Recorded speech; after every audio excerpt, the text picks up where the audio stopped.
The blood-stained wedding dress billowed in the relentless desert wind as Constance Fairchild collapsed beside the train tracks, her face striking the wooden railroad tie with a sickening thud.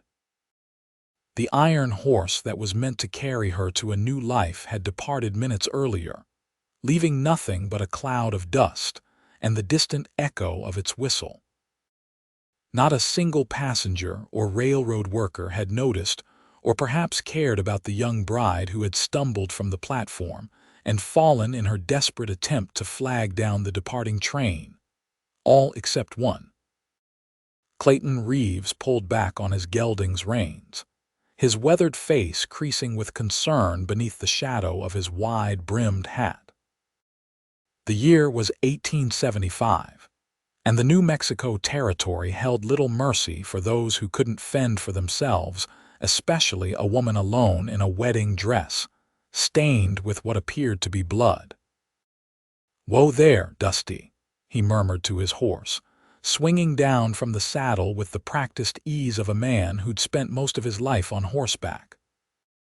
His spurs jangled as his boots hit the ground, and he approached the unconscious woman cautiously, one hand resting on the Colt revolver at his hip, a necessary precaution in these parts.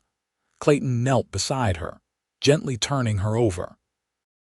Her face, though smudged with dirt and streaked with tears, was striking high cheekbones, full lips now pale, and long eyelashes resting against skin that spoke of a life largely sheltered from the harsh western sun. The front of her once white dress was indeed stained with blood, though he couldn't immediately determine if it was hers. "Miss," he called, giving her shoulder a gentle shake. "Miss, can you hear me?" No response. Clayton looked around, seeing nothing but the empty tracks stretching into the distance and the vast, unforgiving landscape beyond. The nearest town, Redemption Springs, was still a good 5 miles ahead. The railroad stop here was nothing more than a water tower for the steam engines and a small wooden platform for the occasional passenger. "Looks like it's just you and me," he said, more to himself than to the unconscious bride. With a sigh, he slid his arms beneath her and lifted her with surprising gentleness for a man, whose calloused hands and sun-leathered skin told of years of hard labor. He managed to secure her across his saddle before mounting up behind her, holding her steady with one arm while gripping the reins with his free hand. "Let's get you to Doc Sullivan," he said, nudging Dusty into a careful walk, mindful of his delicate cargo. The bride stirred slightly as they rode, moaning softly but not waking. Clayton noticed a small valise lying near where she had fallen. He'd gone back for it, tying it to his saddle before departing. Whatever her story was, he figured she'd want her belongings. As they approached Redemption Springs, the late afternoon sun cast long shadows across the dusty Main Street. A few curious onlookers paused their activities to watch as Clayton rode in with the unconscious bride in his arms. The town wasn't large, a single street of wooden buildings, including a general store, a saloon, a small church, and the doctor's modest home and office. "Clayton Reeves bringing in strays again," muttered Silas Jenkins from his rocking chair outside the general store. "This time it's a woman. And in a wedding dress, no less." Clayton ignored the comment, focusing instead on getting the young woman to Doc Sullivan's as quickly as possible. He pulled up outside the doctor's office, calling out, "Doc, need some help out here." The door swung open, and Franklin Sullivan appeared, his spectacles perched on his nose and sleeves rolled up to his elbows. His gray hair and beard framed a face that had seen its share of tragedy and triumph in the frontier. "What have we here, Clayton?" he asked, immediately moving to help. "Found her collapsed by the tracks at the water stop. She's been bleeding, but I can't tell from where.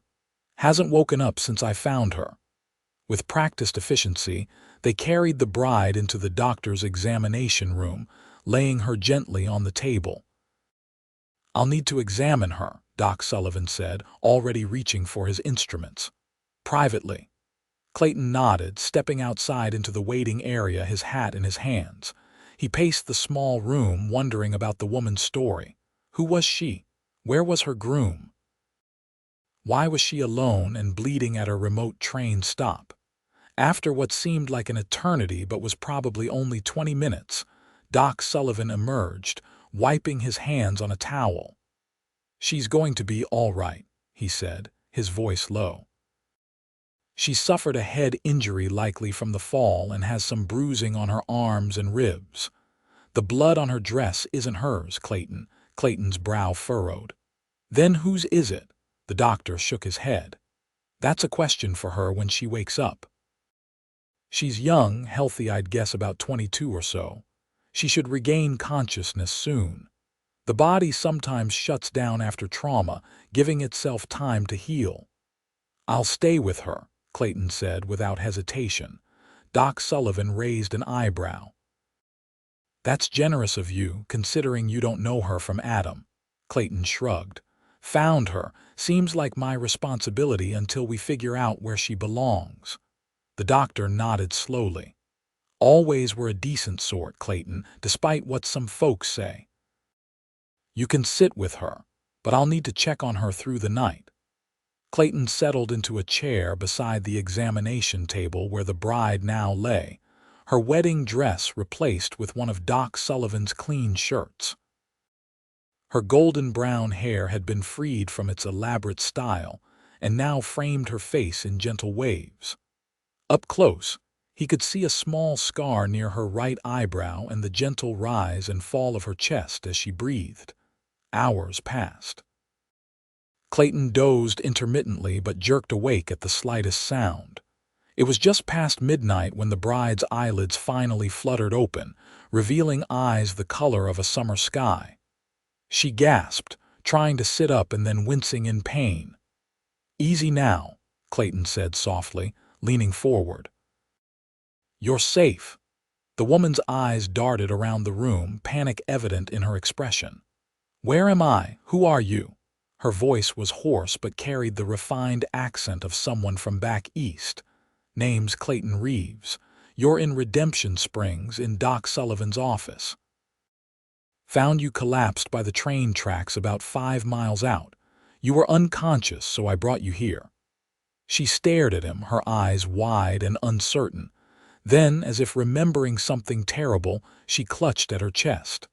"My dress, the blood, it wasn't yours," Clayton said gently. "Doc checked you over. You've got a bump on your head and some bruises, but you'll heal." Tears welled in her eyes and she covered her face with trembling hands. "He's dead," she whispered. "My husband is dead." Clayton remained silent, giving her space to continue if she wished. After a moment, she lowered her hands, her gaze now sharp with fear. "They might be looking for me," she said. "I need to go. I need to." She tried again to sit up, but dizziness overtook her and she fell back against the pillow. "Nobody's going anywhere tonight," Clayton said firmly. "You're hurt and it's the middle of the night. Whatever trouble you're in, it can wait until morning." She studied his face, seemingly searching for something deceit, perhaps, or ill intent. Finding neither, she exhaled shakily. "I don't even know you." "No, you don't," he agreed. "But right now, I'm the only friend you've got in these parts." "What's your name?" She hesitated, then replied, "Constance. Constance Fairchild, though I suppose it's Warren now, or was."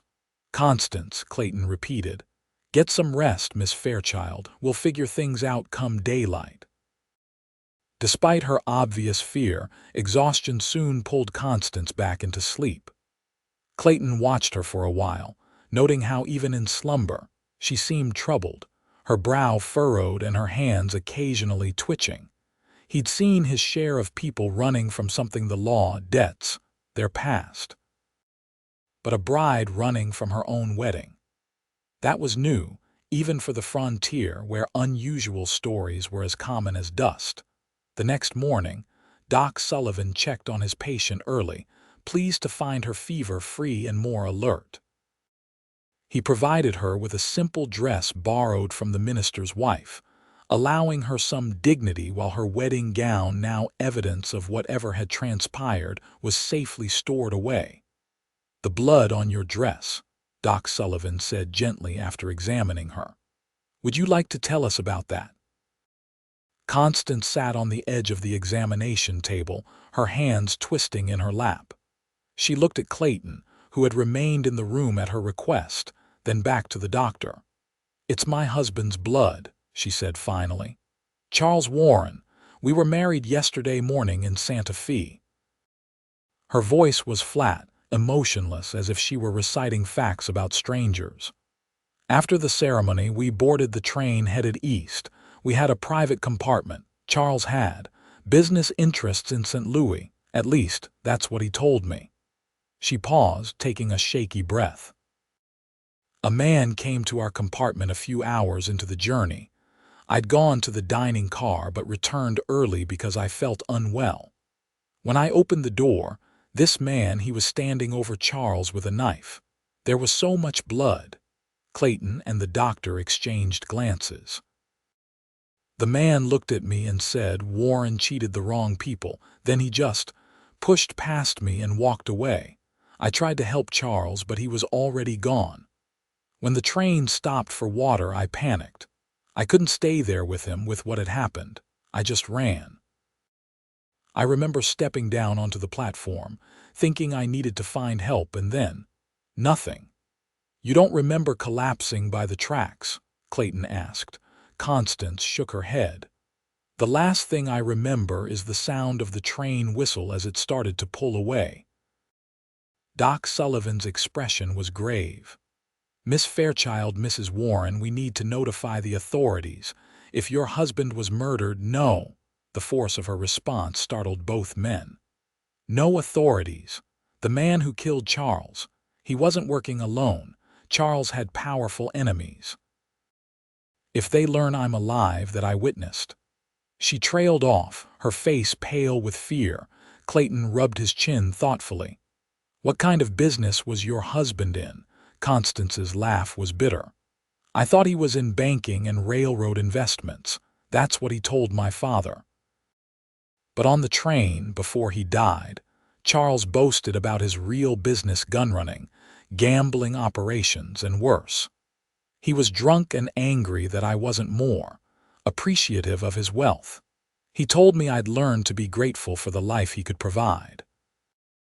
The room fell silent as the implications of her story sank in. A murdered gunrunner with powerful enemies, and a new bride who had witnessed the killing. "You need a place to stay," Clayton said finally. "Somewhere safe while you figure out your next move." Constance looked at him in surprise. "Why would you help me? You don't know me. I could be lying about everything."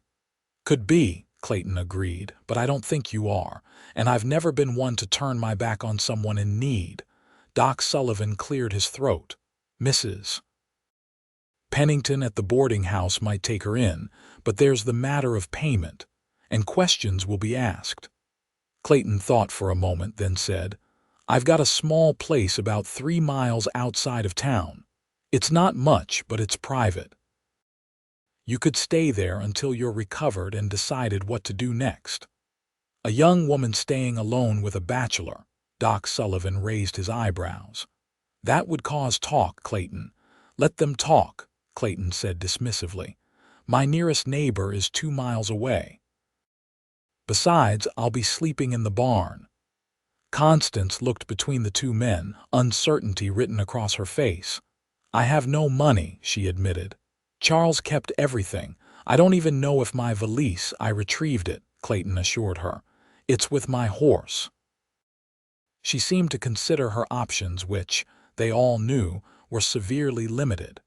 Finally, she nodded. "I would be grateful for your hospitality, Mr. Reeves, but only until I can find work and a more suitable arrangement." By mid-morning, Clayton had procured a wagon from the livery stable, reasoning that the ride would be easier on Constance than horseback. Doc Sullivan provided some basic medicines and instructions for care, and Mrs. Sullivan, Upon hearing a sanitized version of events, packed a basket of food and a few essential items for the young woman. As they prepared to leave town, Sheriff Thomas Miller approached the wagon, his expression stern beneath his mustache. "Clayton," he nodded. "Doc Sullivan mentioned you found a lady in distress. Anything I should know about?" Clayton kept his face neutral. "Just helping someone who needed it, Sheriff. Miss Fairchild here took a fall and is recuperating." The sheriff's eyes narrowed as he studied Constance, who kept her gaze lowered, the borrowed bonnet shading her face. "Miss Fairchild, is it? Where are you from?" "Boston originally," she answered softly.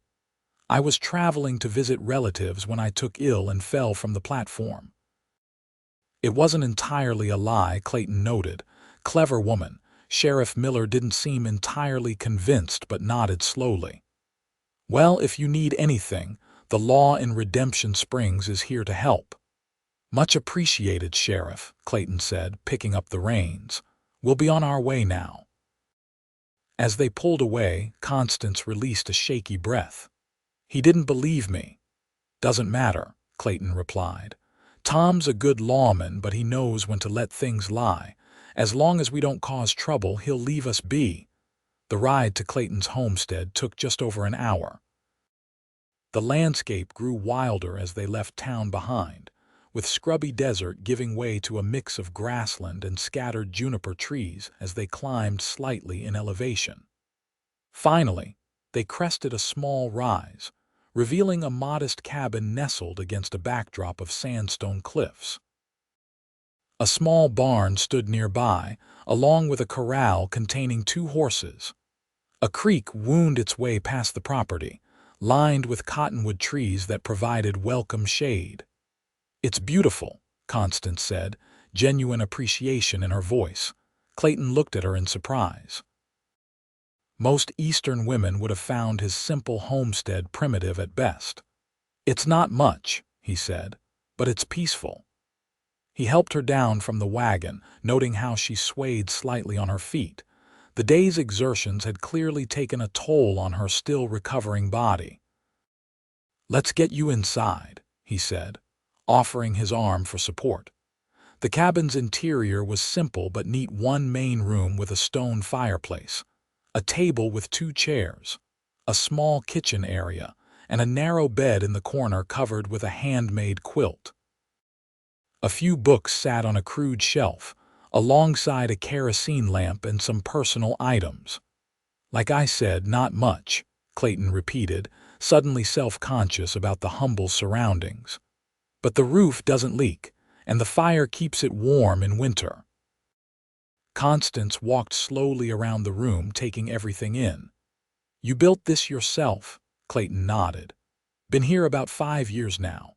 Worked cattle for the big ranches before that, saved enough to stake my own claim, run a small herd on the grassland beyond those cliffs. It's enough." "It's more than I have," she said quietly, turning to face him. "Mr. Reeves, Clayton," he corrected gently. "Clayton," she amended with a small smile. "I don't know how to thank you. You saved my life, and now you're risking your reputation to shelter me." He waved away her thanks. "My reputation can handle it. Besides, folks around here mind their business for the most part." As evening approached, Clayton built a fire in the hearth and prepared a simple meal from the provisions Mrs. Sullivan had provided. Constance insisted on helping despite her weakness, setting the table and brewing coffee in the cast iron pot. They ate in companionable silence, both exhausted from the day's events. As Constance stifled yet another yawn, Clayton stood.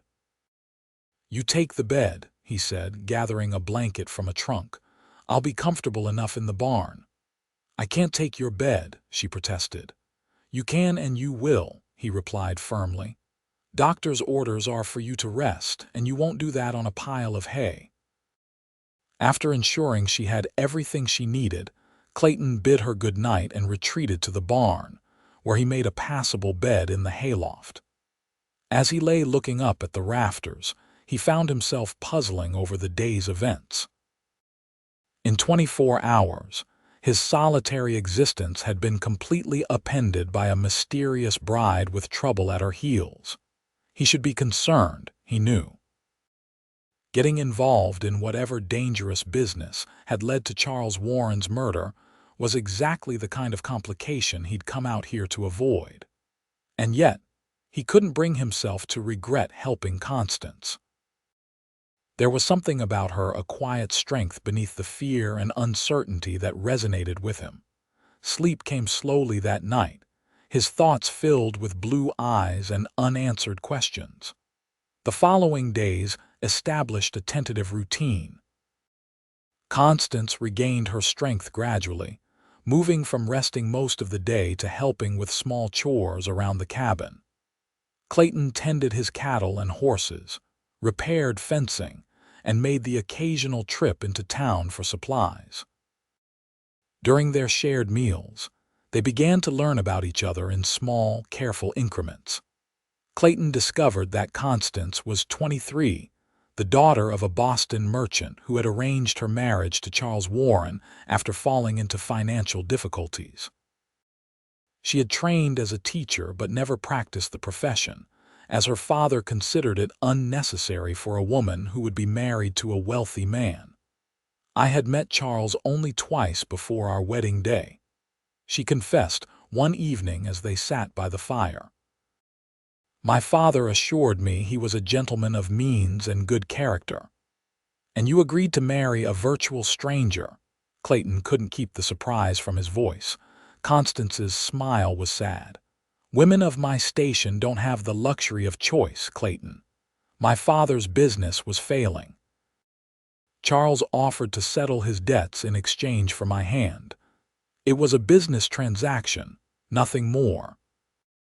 In turn, Clayton shared pieces of his own history growing up on a small farm in Missouri, losing his parents to influenza when he was 16, drifting west to work cattle drives before saving enough to claim his own land.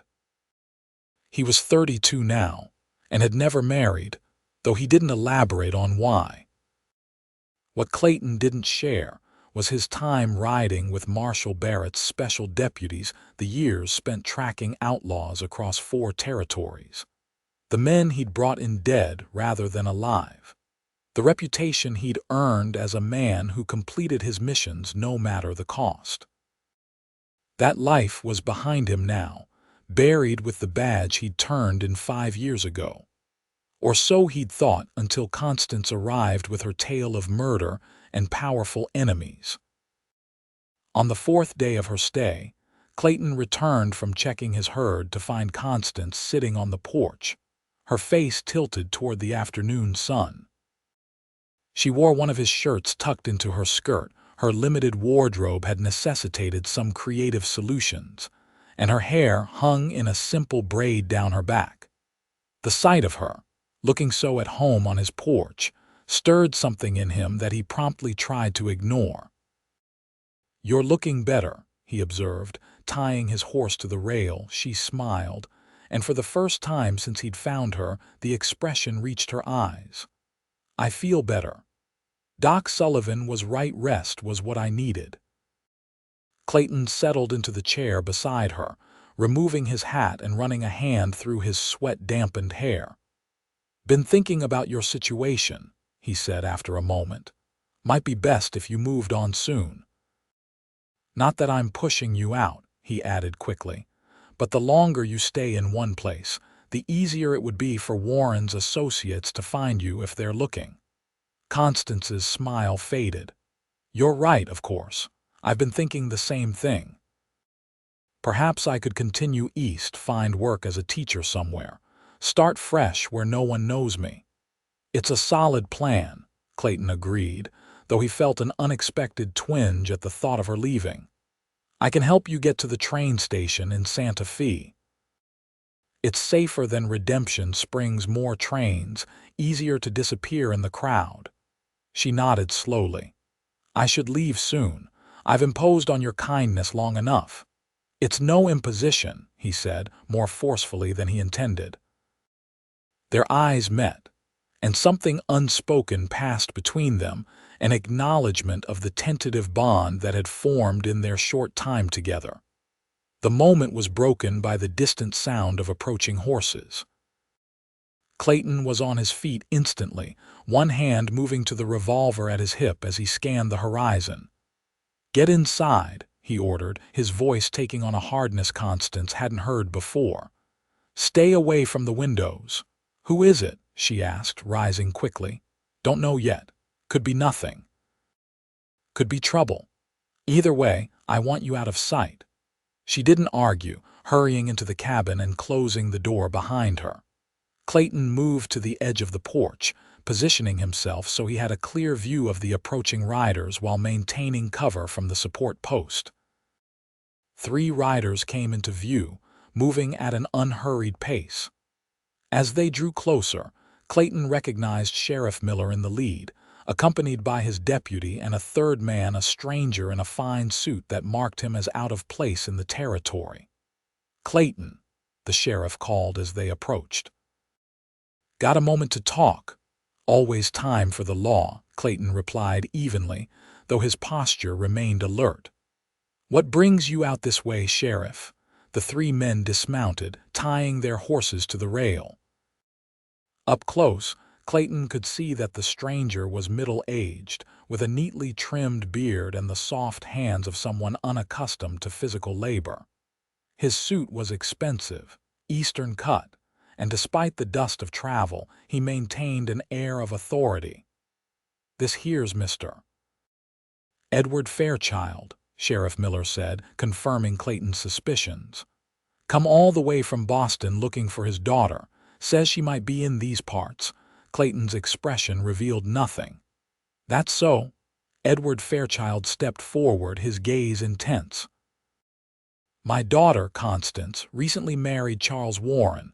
They were traveling by train to St. Louis when Mr. Warren was found murdered in their compartment. Constance was missing." His voice broke slightly. "I've been searching for weeks." "Weeks?" Clayton raised an eyebrow. "Found a young woman just 5 days ago. Said her name was Constance Fairchild." Relief washed over Edward's face. "Thank God, is she here?" "Is she well?" Before Clayton could respond, the cabin door opened and Constance stepped onto the porch. Her face was pale, but her voice was steady as she said, "Hello, Father." The reunion between father and daughter was strained, filled with emotions neither seemed comfortable expressing. They sat at Clayton's small table while Sheriff Miller, his deputy, and Clayton remained on the porch, giving them privacy. "Think there's more to this story than either of them is saying," Sheriff Miller murmured, lighting his pipe. Clayton nodded. "No doubt." "You've been harboring her for days, Clayton. Should have reported finding her." "She was injured, scared. Said her husband's killers might come after her. Seemed prudent to keep things quiet." The sheriff studied him through a cloud of pipe smoke. "You getting soft in your old age?" Clayton almost smiled. "Maybe." After what seemed like a reasonable interval, they re-entered the cabin to find Constance and her father in what appeared to be a tense standoff. "I am not returning to Boston with you," Constance was saying, her voice firm despite the tears in her eyes. "Not after what you did." Edward Fairchild's face flushed with anger or embarrassment, Clayton couldn't tell which. "I did what was necessary to secure your future." "You sold me to a criminal," she shot back. "Did you know what he was? What he did for money?" "Constance, please," her father pleaded, glancing uncomfortably at the other men. "This is hardly the place. No, let's discuss it right here," she interrupted. "Let these good men hear how you arranged my marriage to Charles Warren to save your failing business. How you assured me he was a gentleman of means and good character, when in reality he was involved in gun-running and worse." Sheriff Miller cleared his throat. "Miss Fairchild, we do need to discuss your husband's murder. You were the last person to see him alive, according to the train conductor's report."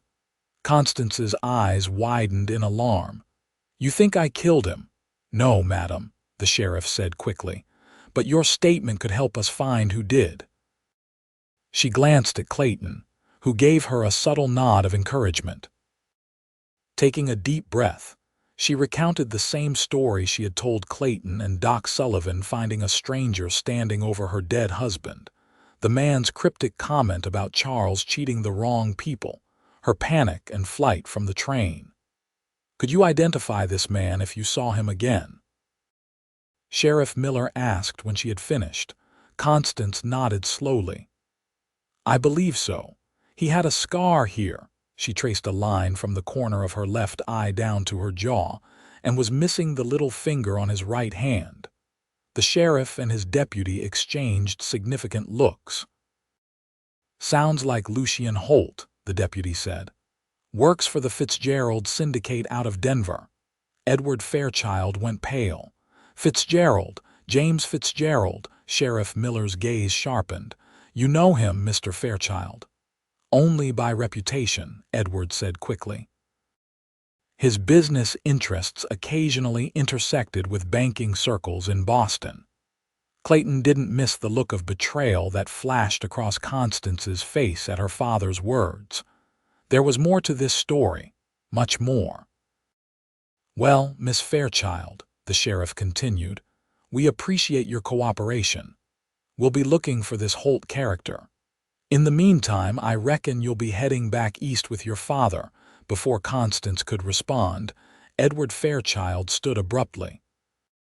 "Actually, Sheriff, I believe it would be best if Constance remained here briefly while I attend to some business matters in Santa Fe. The journey has been taxing, and she is still recovering from her ordeal." Everyone in the room looked surprised by this announcement, none more so than Constance herself. "Father, we'll discuss it privately, my dear," he cut her off smoothly. "Sheriff, might I impose upon you and your deputy to escort me back to town? I can make arrangements for accommodations there." Sheriff Miller looked confused but nodded. "Of course, Mr. Fairchild, but are you sure about leaving your daughter here? Mrs. Pennington's boarding house in town might be more suitable. Mr. Reeves has proven himself a capable protector," Edward said with a tight smile. "I trust my daughter will be safe in his care for a few more days." After a brief, private conversation with Constance that seemed to leave her more confused than enlightened, Edward Fairchild departed with the sheriff and deputy, promising to return within 3 days.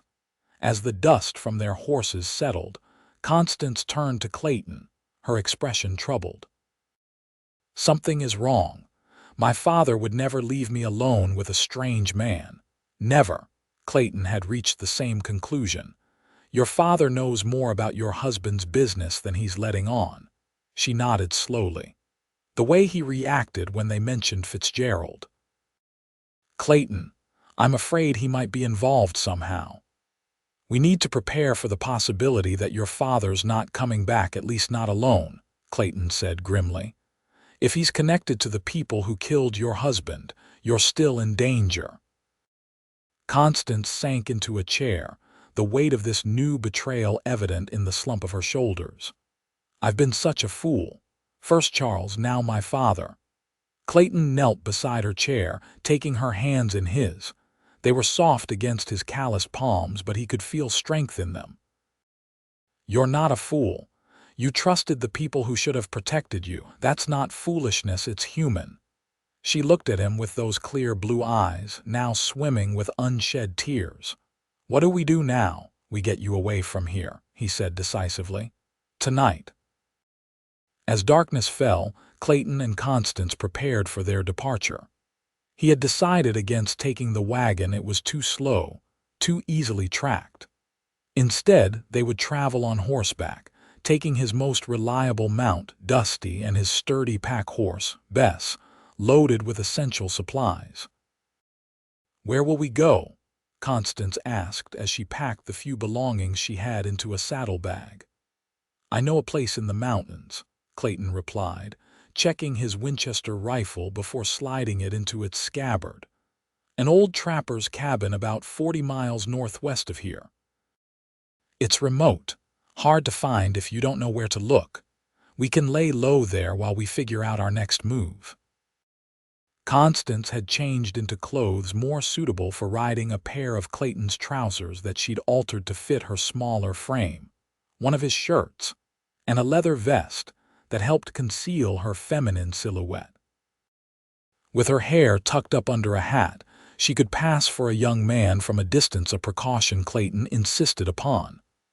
"I'm putting you in danger," she said as they prepared to mount up. "These men, whoever they are, they killed Charles without hesitation. They won't think twice about killing you too." Clayton's smile was grim as he checked the loads in his revolver. "They can try." There was something in his tone, a cold confidence that made Constance look at him with new eyes. "You're more than just a rancher, aren't you?" He hesitated, then nodded. "Used to ride with the territorial marshals, special deputy unit. We tracked the worst sorts of outlaws, men other lawmen couldn't or wouldn't go after." "A bounty hunter," she said softly. "Something like that," he acknowledged. "Been 5 years since I wore the badge, but some skills you don't forget." They set out under the cover of darkness, riding north before cutting west into rougher country. Clayton set a steady pace, mindful of Constance's still recovering strength and limited riding experience. They stopped only briefly to rest the horses and drink from Clayton's canteen, pushing on through the night. As dawn broke, they found themselves in forested foothills, the terrain growing steeper and the vegetation thicker. Clayton led them along game trails and shallow creek beds, taking care to minimize their tracks. "Not much further," he assured Constance, noting how she winced with each movement of the horse beneath her. Hours in the saddle had taken their toll on her unaccustomed body. "There's a creek up ahead where we can rest properly." The creek, when they reached it, bubbled clear and cold over smooth stones. Tall pines provided shade, and a small meadow offered good grazing for the horses. Clayton helped Constance dismount, supporting her as her legs threatened to buckle beneath her. "I feel like I've been beaten," she admitted with a rueful smile. "Saddle soreness," he nodded sympathetically. "It gets better with time." While Constance stretched her aching muscles, Clayton unsaddled the horses and set them to graze, keeping them hobbled to prevent them from straying too far. He then gathered wood for a small, well-contained fire, reasoning that in these dense woods, the smoke would be dispersed by the tree canopy before it could be spotted from a distance. They shared a simple meal of jerky, hard biscuits, and coffee. Constance ate with surprising appetite, and Clayton was pleased to see color returning to her cheeks. Despite everything, she was proving remarkably resilient. "Tell me about this cabin we're heading to," she said as they rested after eating. "Belonged to an old mountain man named Ezekiel Barnes. Taught me everything I know about tracking and surviving in the wild. He died 3 winters back. Heart just gave out while he slept. Left the cabin to me, though I rarely use it." "He must have thought highly of you." Clayton shrugged, but she could see the memory meant something to him. "Zeke didn't have family. Said I was the closest thing to a son he was likely to get. And your own family? You mentioned losing your parents young, but did you have siblings?" A shadow crossed his face. "Had a younger sister, Clara. She died the same winter as my parents. She was just 14. "I'm sorry," Constance said softly. "To lose everyone at once, I can't imagine." "It was a long time ago," he replied, though the tightness around his eyes suggested the wound had never fully healed. "What about you? Any siblings?" She shook her head. "My mother died bringing me into the world. My father never remarried. It was always just the 2 of us." Her voice faltered. "At least I thought we were close. Now I don't know what to believe." They fell silent, each lost in their own thoughts as the creek burbled beside them and birds called overhead. Despite the circumstances, or perhaps Because of them, Constance felt a peculiar sense of peace. For the first time in her life, she was making her own choices, facing danger on her own terms rather than being manipulated by the men who claimed to care for her. And she wasn't alone. She glanced at Clayton, who was methodically cleaning his revolver, his movements precise and practiced. There was something comforting about his quiet competence, his straightforward manner. In the short time she'd known him, he had shown her more genuine concern than her father or husband ever had. The realization stirred feelings she wasn't prepared to examine too closely. After a few hours of rest, they continued their journey, climbing higher into the mountains. The trail grew steeper, forcing them to dismount and lead the horses in some places. By late afternoon, they crested a ridge and Clayton pointed to a small valley below, where a cabin nestled against a rocky outcropping, nearly invisible among the surrounding pines. "Zeke's place," he said. "Home for now." The cabin was more substantial than Constance had expected, built of solid logs with a stone chimney and a small covered porch. A stream ran nearby, and a crude corral stood empty beside a lean-to that would shelter the horses. Inside was simple, but surprisingly comfortable. A large stone fireplace dominated one wall, with a cooking area beside it. A sturdy table and chairs occupied the center of the single room, while a bed built into the corner and some shelves completed the furnishings. Everything was dusty from disuse, but otherwise well maintained. "It's perfect," Constance said, genuinely impressed. "Completely hidden." Clayton nodded, pleased by her approval. Zeke valued his privacy. Said if you could find his cabin without him showing you the way, you deserved whatever welcome you got, usually at the business end of his shotgun. They settled in quickly, falling into an easy division of labor. Clayton tended to the horses and gathered more firewood, while Constance swept out the cabin and prepared a meal from their supplies. By nightfall, the cabin was warm, relatively clean, and filled with the aroma of coffee and heated beans. "What happens now?" Constance asked as they sat by the fire after eating. "How long can we stay here?" Clayton considered the question carefully. "Supplies will last about 2 weeks if we're careful. But our real concern is your father. If he's working with Fitzgerald's people, he might lead them to my ranch. When they find it abandoned, they'll start searching. Even if they don't know about this place, men like that are persistent. So we need a more permanent solution," she concluded. "We need information," he corrected. "Need to understand exactly what your husband was involved in and how your father fits into it. Without that, we're just running blind." Constance stared into the fire, her expression troubled. "Charles boasted about his business ventures when he was drunk on the train. He mentioned a shipment of rifles bound for Mexico, something about a rebel general paying in gold. He said the profit would set us up for life." Clayton's eyes narrowed. "Gun running to Mexican revolutionaries is serious business. The Army takes a dim view of Americans arming potential threats across the border. Could that be why he was killed? Some dispute over this gun shipment? Possible," Clayton nodded. "But your husband's killer mentioned him cheating people. Sounds more personal than a business disagreement." They talked late into the night, piecing together what little they knew, searching for patterns. Eventually, exhaustion overcame them and the practical matter of sleeping arrangements needed to be addressed. "You take the bed," Clayton said, already spreading his bedroll near the fire. "I'll be comfortable enough here." Constance hesitated. "I've already taken your bed once." "I can't keep displacing you." "It's no hardship," he assured her.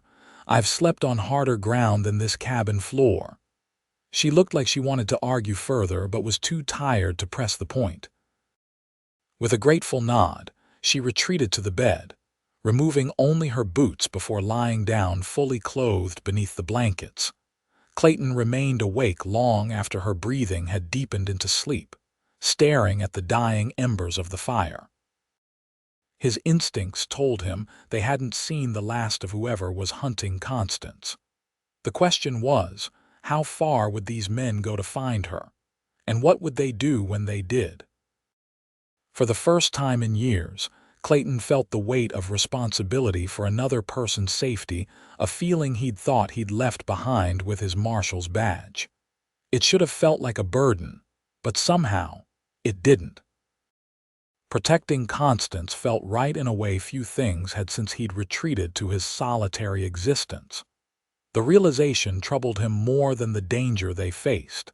Days passed in the mountain cabin, establishing a routine that brought a strange sense of normalcy despite their circumstances. Each morning, they rose early, Clayton always first, having already stoked the fire and prepared coffee by the time Constance awoke. They shared breakfast, then set about the day's tasks, gathering and chopping wood, tending to the horses, hunting small game to supplement their provisions, and keeping watch for any sign of pursuit. Constance proved a quick learner, determined to pull her weight despite her limited experience with frontier living. She mastered the art of skinning rabbits without flinching, learned to build and maintain a fire, and even practiced shooting with Clayton's spare revolver, though her aim left much to be desired. "You're holding your breath," Clayton observed during one such lesson in a small clearing behind the cabin. "That makes your hand unsteady. Breathe naturally, squeeze the trigger between heartbeats." Constance adjusted her stance, following his instructions. The shot went wide of the tin-can target, but closer than her previous attempts. "Better," he nodded approvingly. Again. As she reloaded, a thoughtful expression crossed her face. "Did you teach many people to shoot in your previous life?" Clayton's mouth quirked in a half-smile. "Not usually. Most men I rode with already knew how. But there was a young deputy in Arizona Territory, couldn't hit the broad side of a barn when I met him. Spent a week teaching him proper technique before we went after the Carson gang. Did it help? He took down 2 of them during the ambush. Saved my life." Constance nodded, raising the revolver again.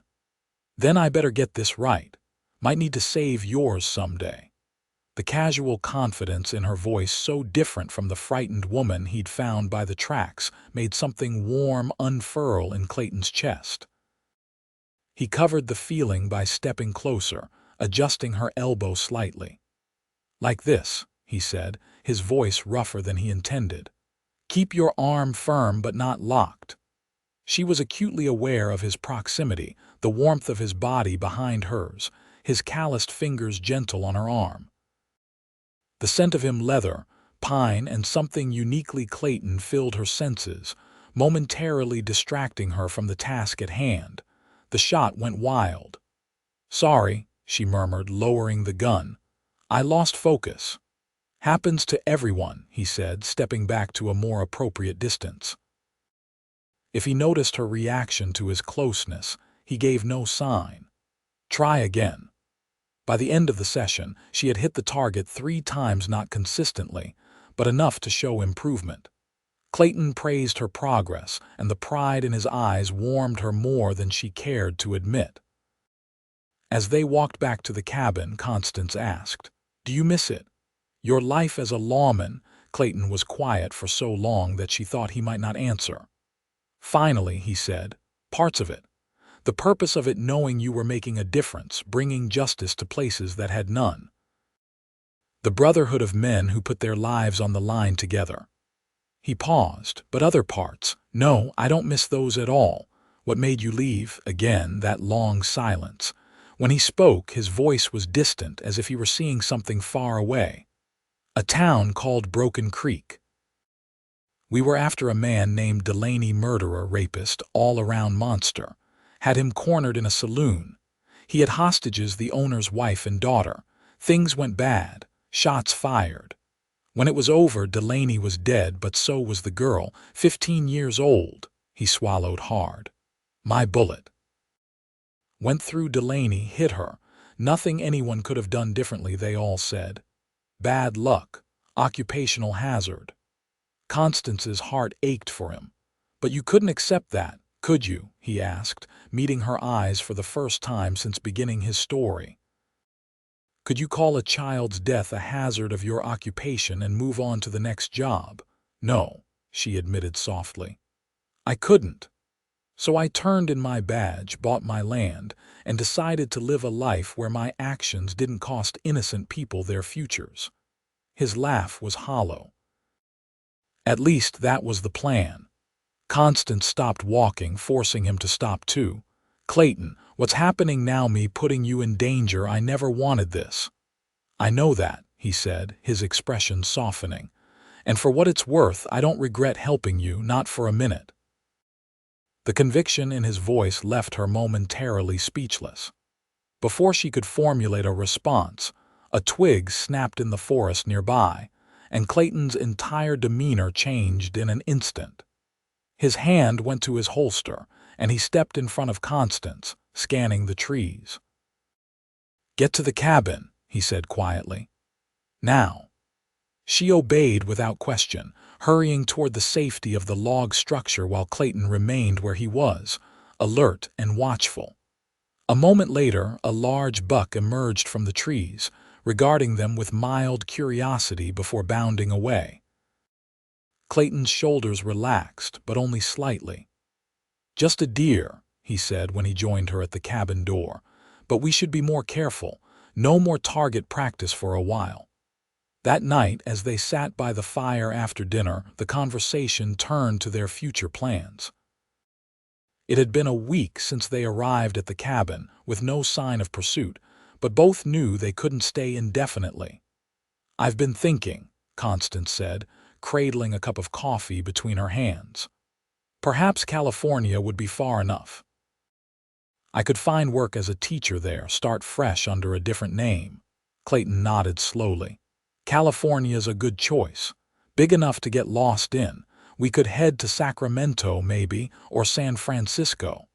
Constance looked up sharply at the we. You would come with me. He seemed surprised by his own words.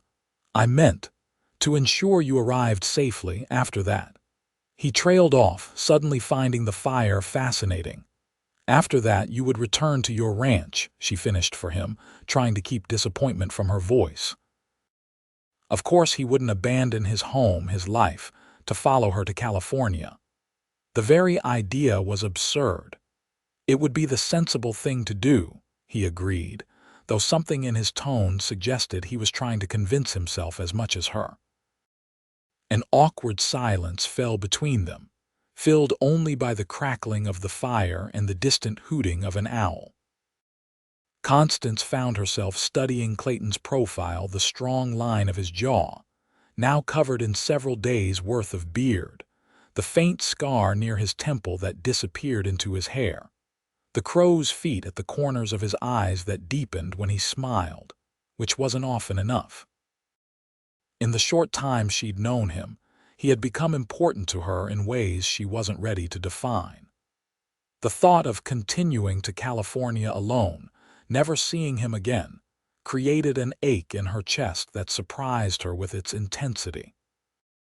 Whatever happens, she said finally, I want you to know how grateful I am, not just for saving my life that day by the tracks, but for everything since, for treating me like a person with choices, not a possession to be protected or traded. Clayton looked at her then, his eyes reflecting the firelight. You're unlike any woman I've ever met, Constance Fairchild, braver than most men I've known. The compliment warmed her, but she shook her head. I'm not brave. I'm terrified most of the time. Courage isn't the absence of fear, he said quietly. It's facing that fear and doing what needs to be done anyway. By that measure, you're the bravest person in this cabin. Before she could respond, a sound outside caught their attention, the distant but unmistakable whinny of a horse that wasn't theirs. Clayton was on his feet instantly, extinguishing the lantern with a quick breath, leaving only the dim glow of the fire. "Stay here," he whispered, drawing his revolver. "Keep low." He moved silently to the window, peering cautiously through a gap in the shutters. Constance held her breath, straining to hear above the pounding of her heart. After what seemed like an eternity, Clayton returned to her side. "Riders," he confirmed grimly. "At least 3, maybe more, moving slow like they're searching." Fear clawed at her throat. "How did they find us? Doesn't matter now. We need to move." His mind was already racing through options. "There's a back way out, a small door Zeke built for quick escapes. Leads to a path down to the stream. If we can reach it without being seen, we might be able to circle around behind them." Constance nodded, trying to quell her rising panic. "What about the horses? Have to leave them." "We'll travel faster on foot through these woods, at least until we're clear." He moved quickly, gathering essentials into a small pack: ammunition, some jerky, a canteen, a few other survival items. "Take only what you can carry without slowing down." As Constance hurriedly pulled on her boots and grabbed her coat, Clayton doused the fire, plunging the cabin into darkness. They would need time for their eyes to adjust, but so would anyone watching from outside. "Stay close to me," Clayton whispered, taking her hand. "Step where I step. If I squeeze your hand twice, it means drop to the ground immediately. Understand?" "Yes," she whispered back, her fingers tightening around his. He led her to the back of the cabin, to what appeared to be a solid wall but was actually a cleverly disguised door. It opened silently on well-oiled hinges. Clayton had maintained it meticulously during their stay, a precaution that now proved prescient. The night air was cold and crisp, the sky clear and star-filled above the trees. Clayton paused, listening intently before leading Constance along a narrow path that descended toward the sound of running water. They moved as quietly as possible, each step deliberate, freezing at every snapping twig or rustling leaf. They had almost reached the stream when a voice called out behind them. "That's far enough, Reeves." Clayton turned slowly, pushing Constance behind him. A man stood 20 yards away, rifle aimed squarely at them. Even in the dim starlight, Constance recognized him, her father's driver, a man she had known since childhood. "Mr. Patterson," she gasped. "What are you doing here?" "Following orders, Miss Constance," he replied, his voice regretful but firm. "Your father wants you home." Clayton's grip on his revolver tightened, but he didn't raise it. The odds weren't in his favor with a rifle trained on them. "Where is Edward Fairchild?" he asked. "Waiting back at your ranch," Patterson answered. "Along with some associates who are very eager to speak with Miss Constance about her late husband's business affairs." Constance stepped forward, ignoring Clayton's attempt to keep her behind him. "Patterson, listen to me. These men, whoever they are, they killed Charles.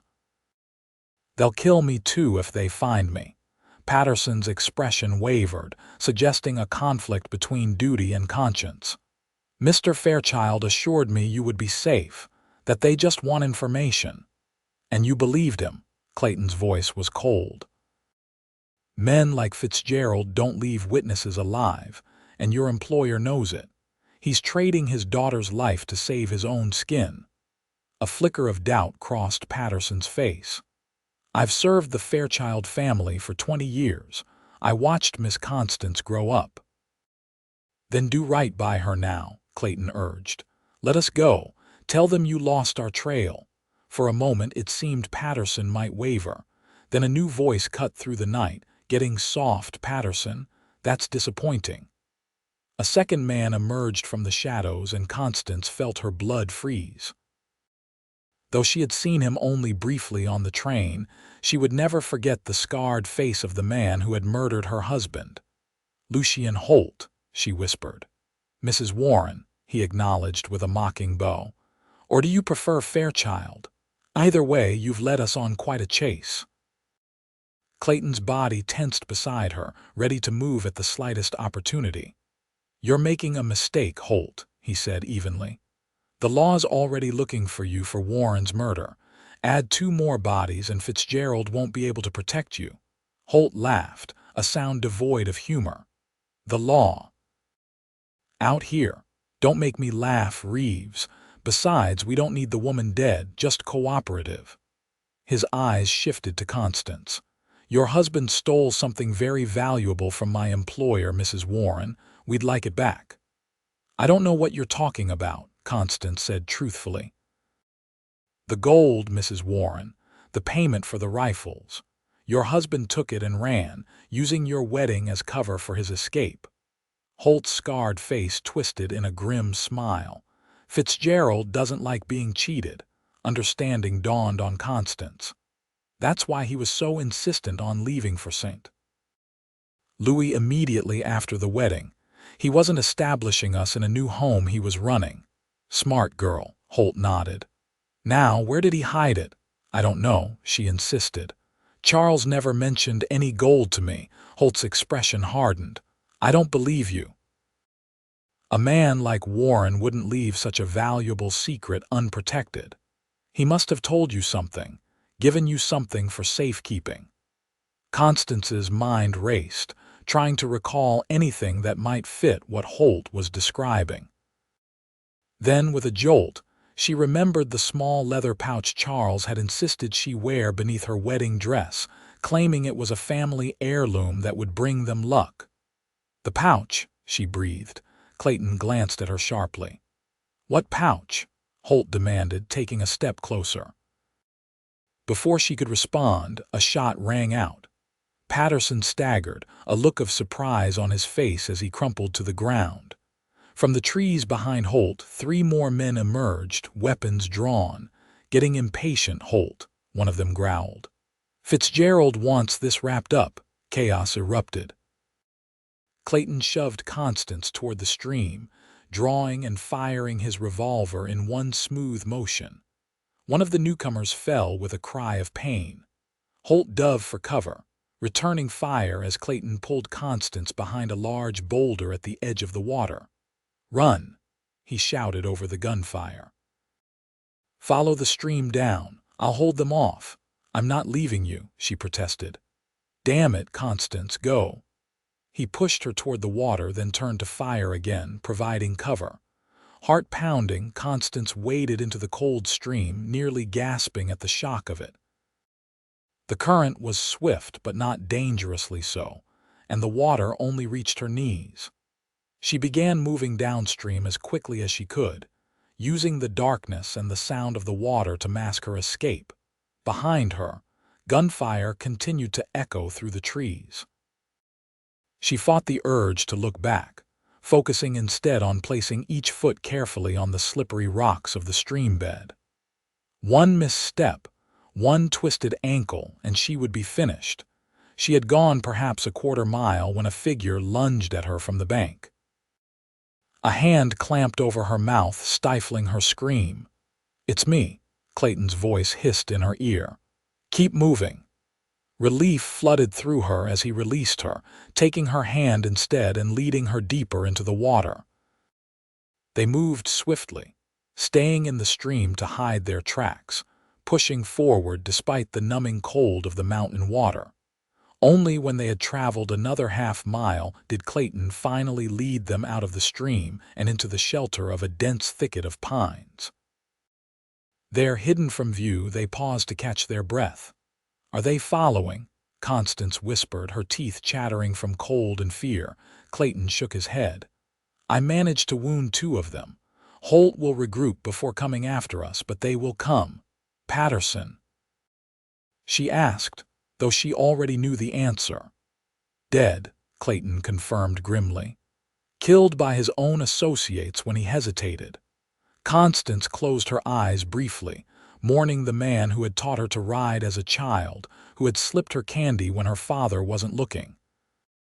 Another death to add to the growing list, all because of Charles Warren's greed. "You mentioned a pouch," Clayton said, drawing her back to the present. "What pouch?" She explained about the small leather pouch Charles had given her on their wedding day. "It's in my valise, the one you recovered from the train platform. I never thought to look inside it. Charles said it was a family heirloom, that it would bring us luck." "Some luck," Clayton muttered. "We need to get to my ranch before they do. If that pouch contains what I think it does, some kind of map or key to where Warren hid the gold, it's our only bargaining chip." "Bargaining chip?" Constance looked at him in disbelief. "Clayton, these men are killers. They won't negotiate." "No," he agreed, "but Fitzgerald might. Men like him care about business above all else. If we can offer him his gold back in exchange for leaving you alone, he might agree. It's our best shot." Constance wasn't convinced, but she had no better ideas. "How do we get to your ranch? It's 40 miles from here and we're on foot." Clayton's expression was grim but determined. "We walk. Move at night, hide during the day. There's a trading post about 15 miles south of here. If we can reach it, we might be able to buy or borrow horses. And if Holt and his men find us before then—" He touched the revolver at his hip.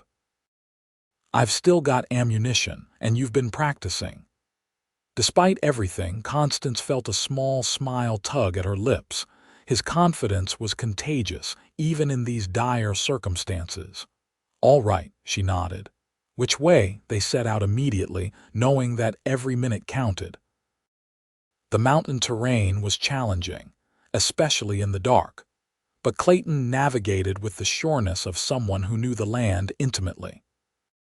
He set a punishing pace, but Constance kept up without complaint, driven by a determination to survive, and a growing realization that her feelings for this stoic cowboy had become far more complicated than gratitude.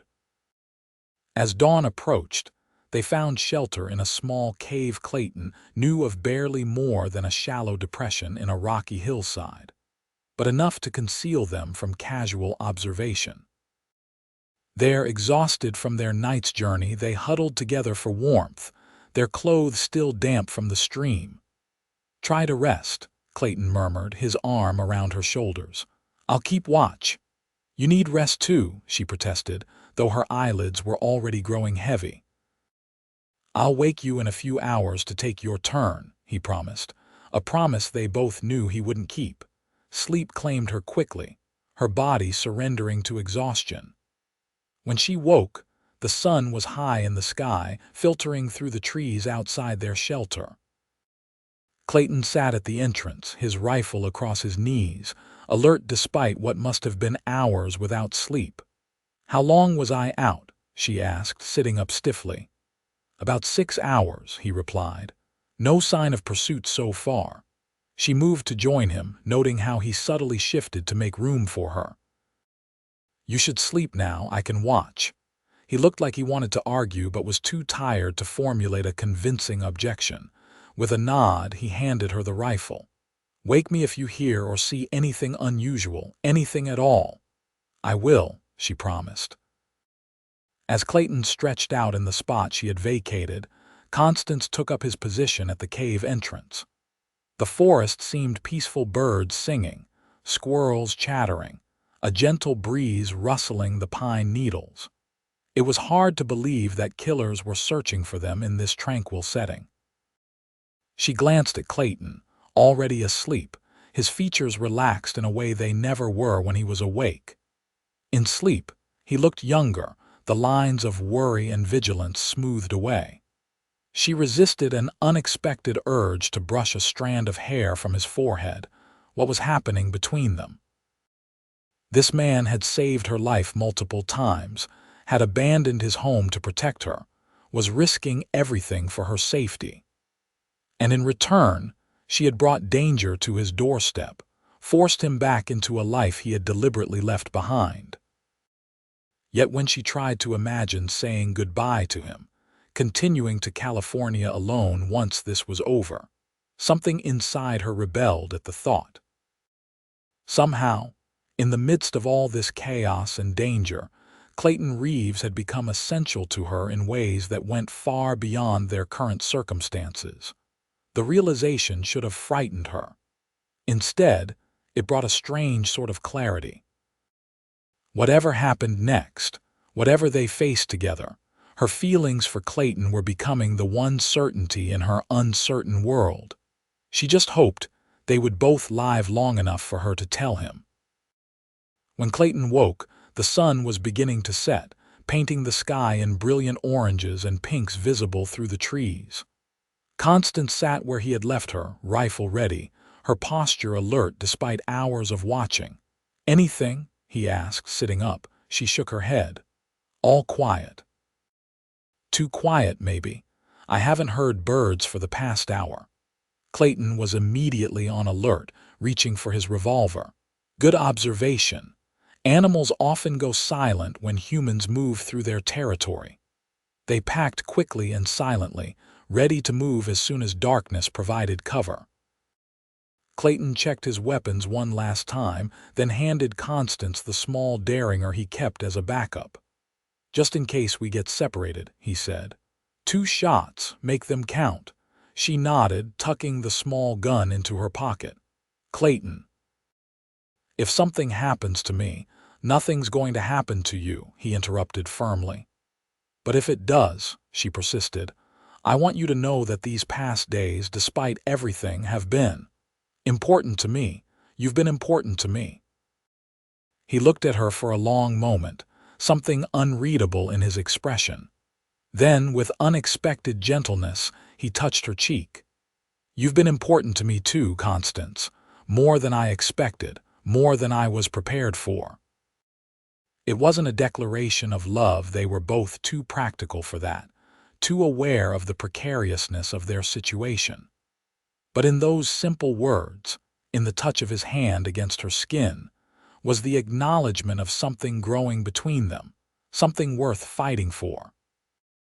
The moment was broken by a distant sound, a horse's nickered greeting to another of its kind. Clayton's hand dropped from her face as he moved to the cave entrance, peering cautiously out into the gathering dusk. "They've found our trail," he said grimly. "We need to move. Now." They slipped from the cave, keeping low and using the trees for cover. The forest was darkening rapidly, which worked to their advantage, but also made the going treacherous.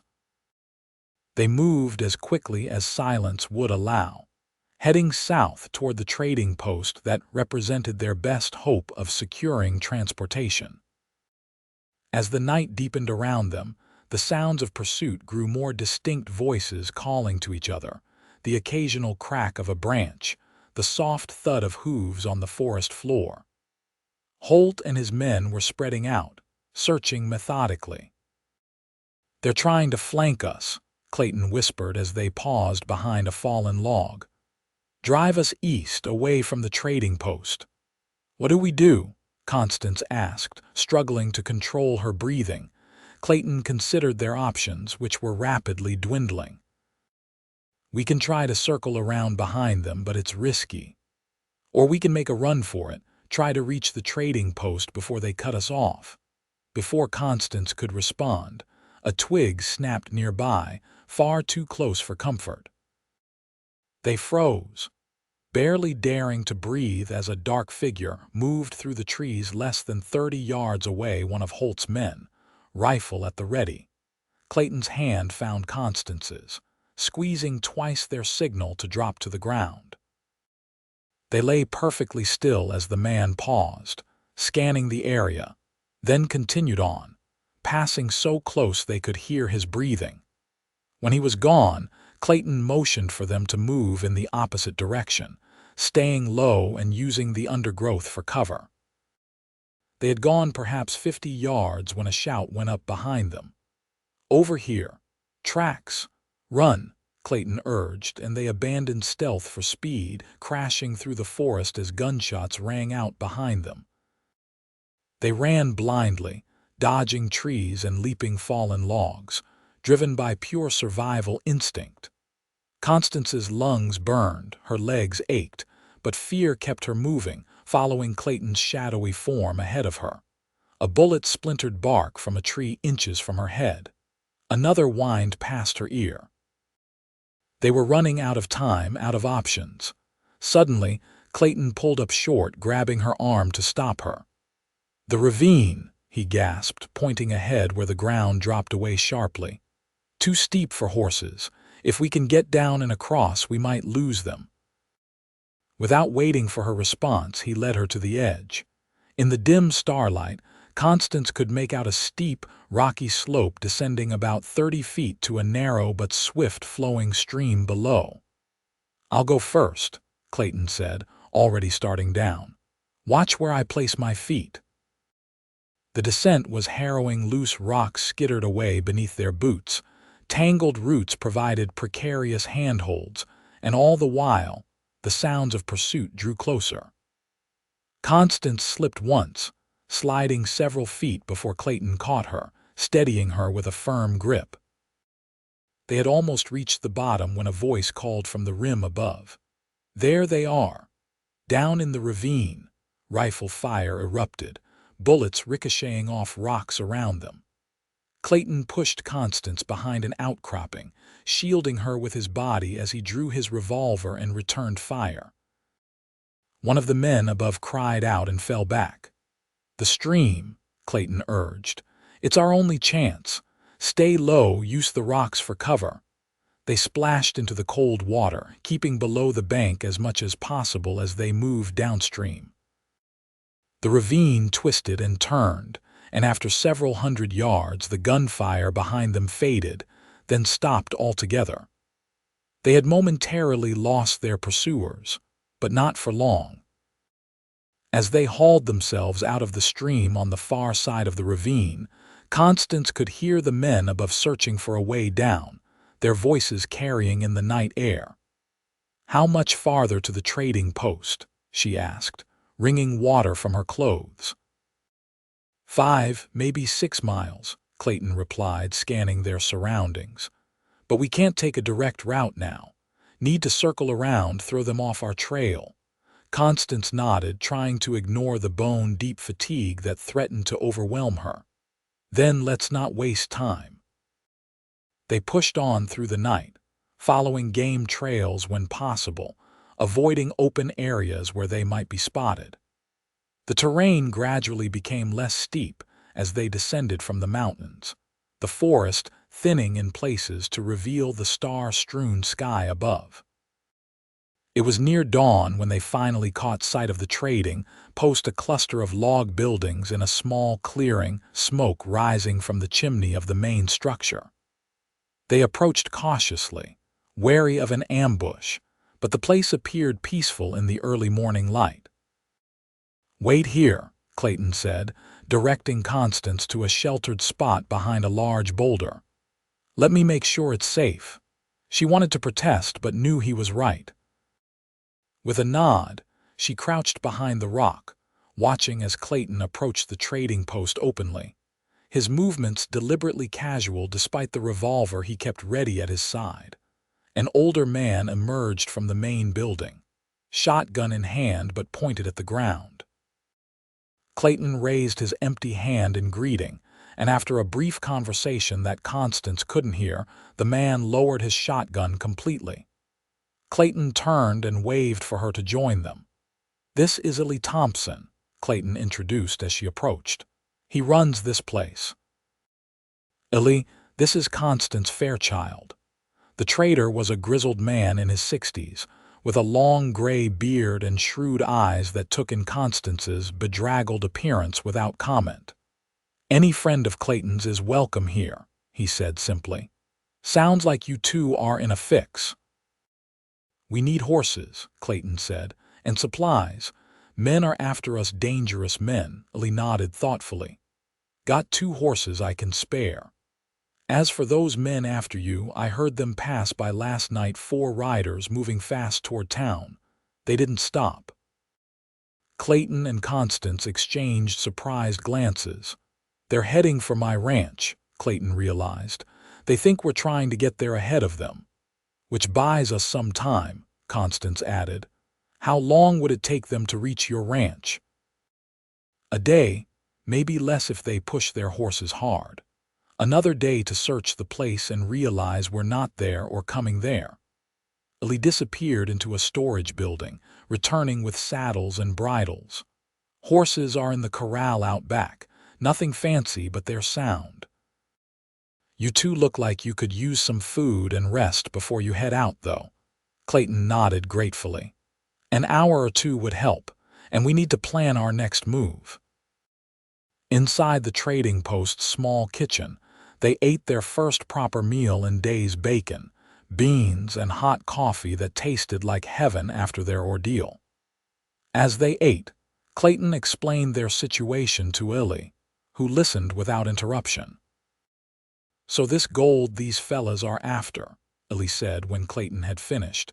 "You think it's hidden somewhere near your ranch?" "Has to be," Clayton nodded. "Warren wouldn't have had time to hide it far from the railroad.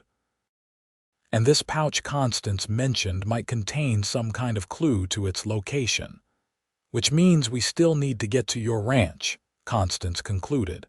"Just not by the direct route." Illy spread a crude map on the table, pointing out alternative paths. "This old cattle trail here, it's longer, but it'll keep you away from the main roads. Brings you in from the south instead of the east. If these men are watching your place, they'll be expecting you from the direction of town." Clayton studied the map, committing it to memory. That could work. "We'll rest here until noon, then head out. With fresh horses, we could reach the ranch by tomorrow night if we push hard." Illy provided them with clean, dry clothes, rough but serviceable, and a small room where they could rest. Despite their exhaustion, neither slept deeply, too aware of the danger that still pursued them. As promised, they departed at noon, their saddlebags filled with provisions from Illy's stores. Clayton had insisted on paying, though the trader had tried to refuse. "One more thing," Illy said as they prepared to mount up. He handed Clayton a rifle in a scabbard. "Winchester 73, 15 rounds in the magazine, might come in handy." "I can't take this," Clayton protested. "It's too valuable," Illy shrugged. "Consider it a loan. You can return it next time you pass this way." His eyes twinkled. "Assuming you live, of course." With renewed determination, they set out on the trail Illy had recommended, riding south before they would eventually loop back toward Clayton's ranch. The horses were steady if not swift, and both Constance and Clayton were experienced enough riders to maintain a good pace without exhausting their mounts. They rode in silence for the most part, each lost in their own thoughts, alert for any sign of pursuit. The landscape changed gradually around them, the mountain forests giving way to more open country with scattered stands of trees and rolling hills. As evening approached, they made camp in a sheltered hollow, building only a small fire for cooking, which they extinguished before full darkness fell. Wrapped in blankets Illy had provided, they sat side by side, watching the stars emerge in the vast sky above. "What will you do?" Constance asked quietly. "After this is over, assuming we survive, will you go back to ranching?" Clayton considered the question. "Not sure.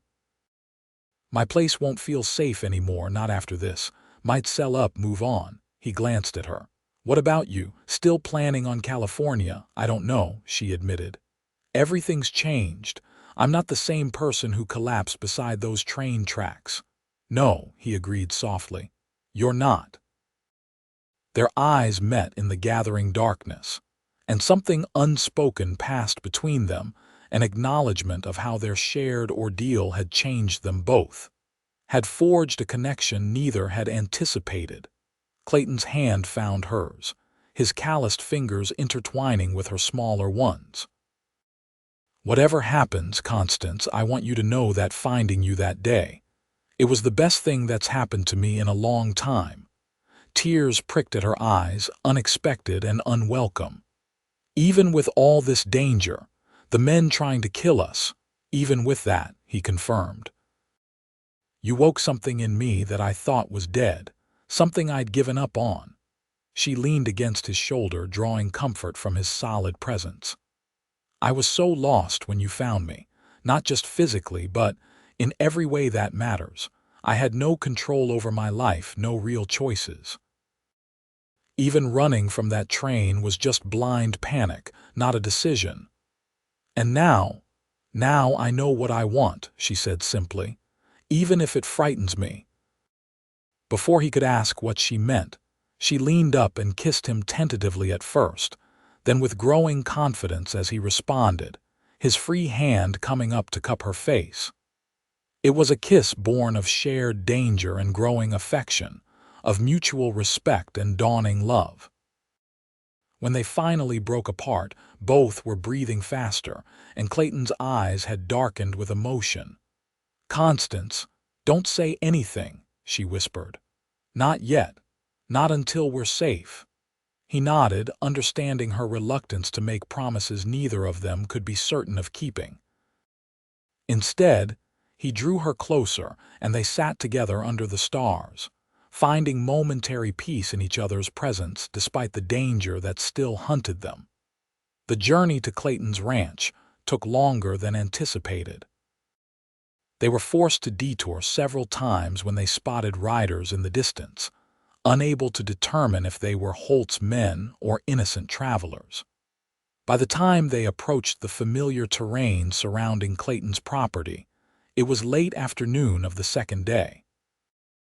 They left their horses concealed in a stand of trees about a mile from the ranch, approaching the rest of the way on foot with extreme caution. Clayton led them up a ridge that overlooked his property, where they could observe without being seen.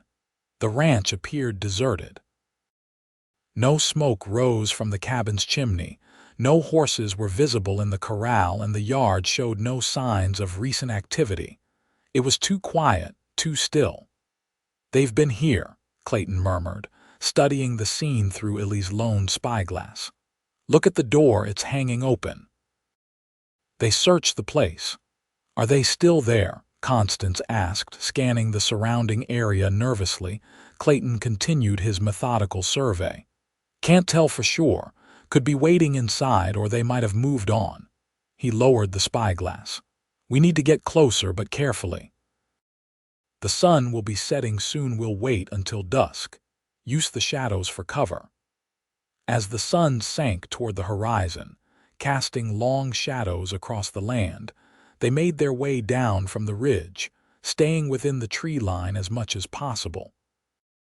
Clayton moved with the silent efficiency of his former profession, and Constance followed his lead, placing her feet carefully to avoid betraying their presence. They approached the barn first, reasoning that it offered better cover than the exposed yard leading to the cabin. Clayton signaled for Constance to wait as he crept forward to peer through a gap in the barn's wooden slats. After a moment, he motioned her forward. "Empty," he whispered. "But they've been through it, gears scattered everywhere." Using the barn for cover, they observed the cabin for several minutes, watching for any sign of movement. As darkness deepened, Clayton made his decision. "I'm going to circle around, come at it from the back. You stay here. If you hear shooting, run for the horses. Don't wait for me." Constance gripped his arm. "No, we stay together." He looked like he wanted to argue, but instead nodded tersely. "Stay behind me. Move only when I move." They crossed the yard in a crouch, alert for any sound or movement. Reaching the cabin's back wall, Clayton pressed against it, listening intently before edging toward the small rear window. He peered inside, then pulled back. "Can't see much," he murmured. "Too dark inside." They continued around to the side of the cabin, approaching the front door with extreme caution. The door stood partially open, just as they had observed from the ridge. Clayton drew his revolver, nodding to Constance to do the same with her derringer. With a sudden movement, he kicked the door fully open, dropping into a shooter's stance as he entered. Constance followed close behind, her heart pounding so loudly she was sure it would give them away. The cabin was empty, but in disarray. Furniture had been overturned, Clayton's few possessions scattered and broken. Someone had slashed the mattress and pillows, dumping the contents across the floor. They had been searching for something in the pouch, no doubt. "Your valise," Clayton said urgently. "Where did you put it?" Constance tried to remember. "Under the bed, I think, on the left side." Clayton moved to the bed frame, now standing at an angle after the searchers had appended the mattress. He knelt, reaching underneath, then shook his head. "Not here." "They found it," Constance said, despair creeping into her voice. "We're too late." "Maybe not," Clayton replied, his eyes scanning the room thoughtfully. "These men, they're not thorough, they're impatient. There are still places they might not have checked." He began a systematic search of the cabin, checking floorboards, probing the walls, examining the stone fireplace. Constance joined him, trying to remember exactly where she might have moved the valise during her stay. "The trunk," she said suddenly. "I think I might have put it in your trunk when I was cleaning." Clayton immediately moved to the wooden chest in the corner, which had been emptied of its contents but left intact. He ran his hands along the inside, feeling for any hidden compartment or false bottom. Finding nothing, he flipped it over, examining the underside. "There," he said, pointing to a small tear in the fabric lining the bottom of the trunk. "Something's been tucked inside the lining." He carefully worked his fingers into the tear, widening it until he could reach inside the narrow space between the lining and the wood. After a moment of searching, his expression changed. "Got it," he said, drawing out the small leather pouch Constance had described. It was no larger than his palm, secured with a drawstring of faded red cord. "How did it get there?" Constance wondered, moving closer to see. "You must have placed your valise in the trunk at some point. The pouch fell out and slipped into the lining through that tear." He handed it to her. "It's your property. You should open it." With trembling fingers, Constance untied the cord and opened the pouch. Inside was a folded piece of paper and something small and metallic that glinted in the dim light. She tipped the metal object into her palm, a small key, old and slightly tarnished. "A key to what?" she murmured, unfolding the paper. It contained a crudely drawn map with an X marked near what appeared to be a stand of trees by a stream and some numbers written below. Clayton studied it over her shoulder. "Coordinates," he said. "And that looks like the creek that runs behind my property. The stand of cottonwoods about half a mile upstream. So the gold is buried there. Or the key opens something hidden there," Clayton reasoned. "Either way, we've found what Holt and his men are looking for." Their eyes met, the same thought occurring to both of them simultaneously. This was their bargaining chip, their way out of this nightmare. But using it meant facing Holt and his men, facing the very danger they had been fleeing. "We need to get to that spot before they come back," Constance said decisively. "If we control the gold, we control the negotiation." Clayton nodded, impressed by her strategic thinking. "It's risky. They could return at any moment." "Every choice we have is risky," she pointed out. "At least this one gives us some leverage." They waited until full darkness before setting out, using only starlight to guide them along the creek. Clayton knew his land intimately, leading them unerringly to the stand of cottonwoods marked on the map. There, they began searching by feel more than sight, looking for anything that might correspond to the key they had found. "Here," Constance called softly after several minutes. "There's something metal embedded in this tree." Clayton joined her, running his fingers over what felt like a small metal plate set into the trunk of the largest cottonwood. It was a lock, cunningly disguised to blend with the bark, visible only if you knew exactly where to look. "The key," he prompted, and Constance handed it to him. It fit perfectly, turning with a soft click. A small door swung open in the trunk of the tree, revealing a hollow space within. Clayton reached inside and withdrew a canvas bag, heavy and clinking with its contents. "Gold coins," he confirmed after opening it slightly. Spanish doubloons by the feel of them, old currency hard to trace. That's what Charles stole from Fitzgerald, Constance said softly. What he was killed for. Clayton secured the bag inside his coat. Let's get back to the cabin. We need to, he broke off abruptly, his body tensing. In the distance, they could hear the unmistakable sound of approaching horses. Too late, he muttered. They're coming back. They retreated deeper into the stand of trees, watching as 3 riders approached the cabin, lanterns held high to illuminate their path. Even from a distance, Clayton could recognize Holt's distinctive silhouette among them. What now? Constance whispered. Clayton considered their options, none of them good. We could try to slip away, make for the horses, but they'd likely hear us and give chase.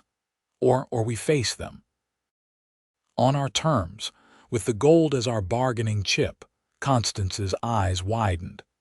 That's suicide. Not necessarily, he said grimly. These men follow orders. If we can convince them that the smart play is to take the gold back to Fitzgerald rather than killing us, they might listen. And if they don't, Clayton patted the Winchester rifle slung across his back. Then we do this the hard way. Before she could protest further, he began moving toward the cabin, staying within the shadows of the trees. Constance followed, her heart pounding but her resolve firm. Whatever happened next, they would face it together.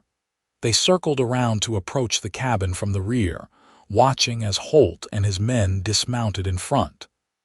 The men entered the cabin, and moments later, angry voices could be heard as they discovered the continued absence of their quarry. Now, Clayton whispered, leading Constance to the back door. He eased it open, and they slipped inside the darkened kitchen area just as Holt and his men emerged from the main room. Looking for us, Clayton called, his voice steady as he leveled the Winchester at the 3 startled men. Holt recovered quickly, his hand dropping to his gun. I wouldn't, Clayton warned. Not unless you want to explain to Fitzgerald how you failed to recover his gold. That gave the scarred man pause. You found it, he said, his eyes narrowing. We did, Clayton confirmed. And we're prepared to return it in exchange for our safety. Holt laughed, the sound harsh in the small cabin. That's not how this works, Reeves. You don't dictate terms to us. Actually, I think I do, Clayton replied calmly, because I'm the one holding both the gold and this rifle. And my patience is wearing thin.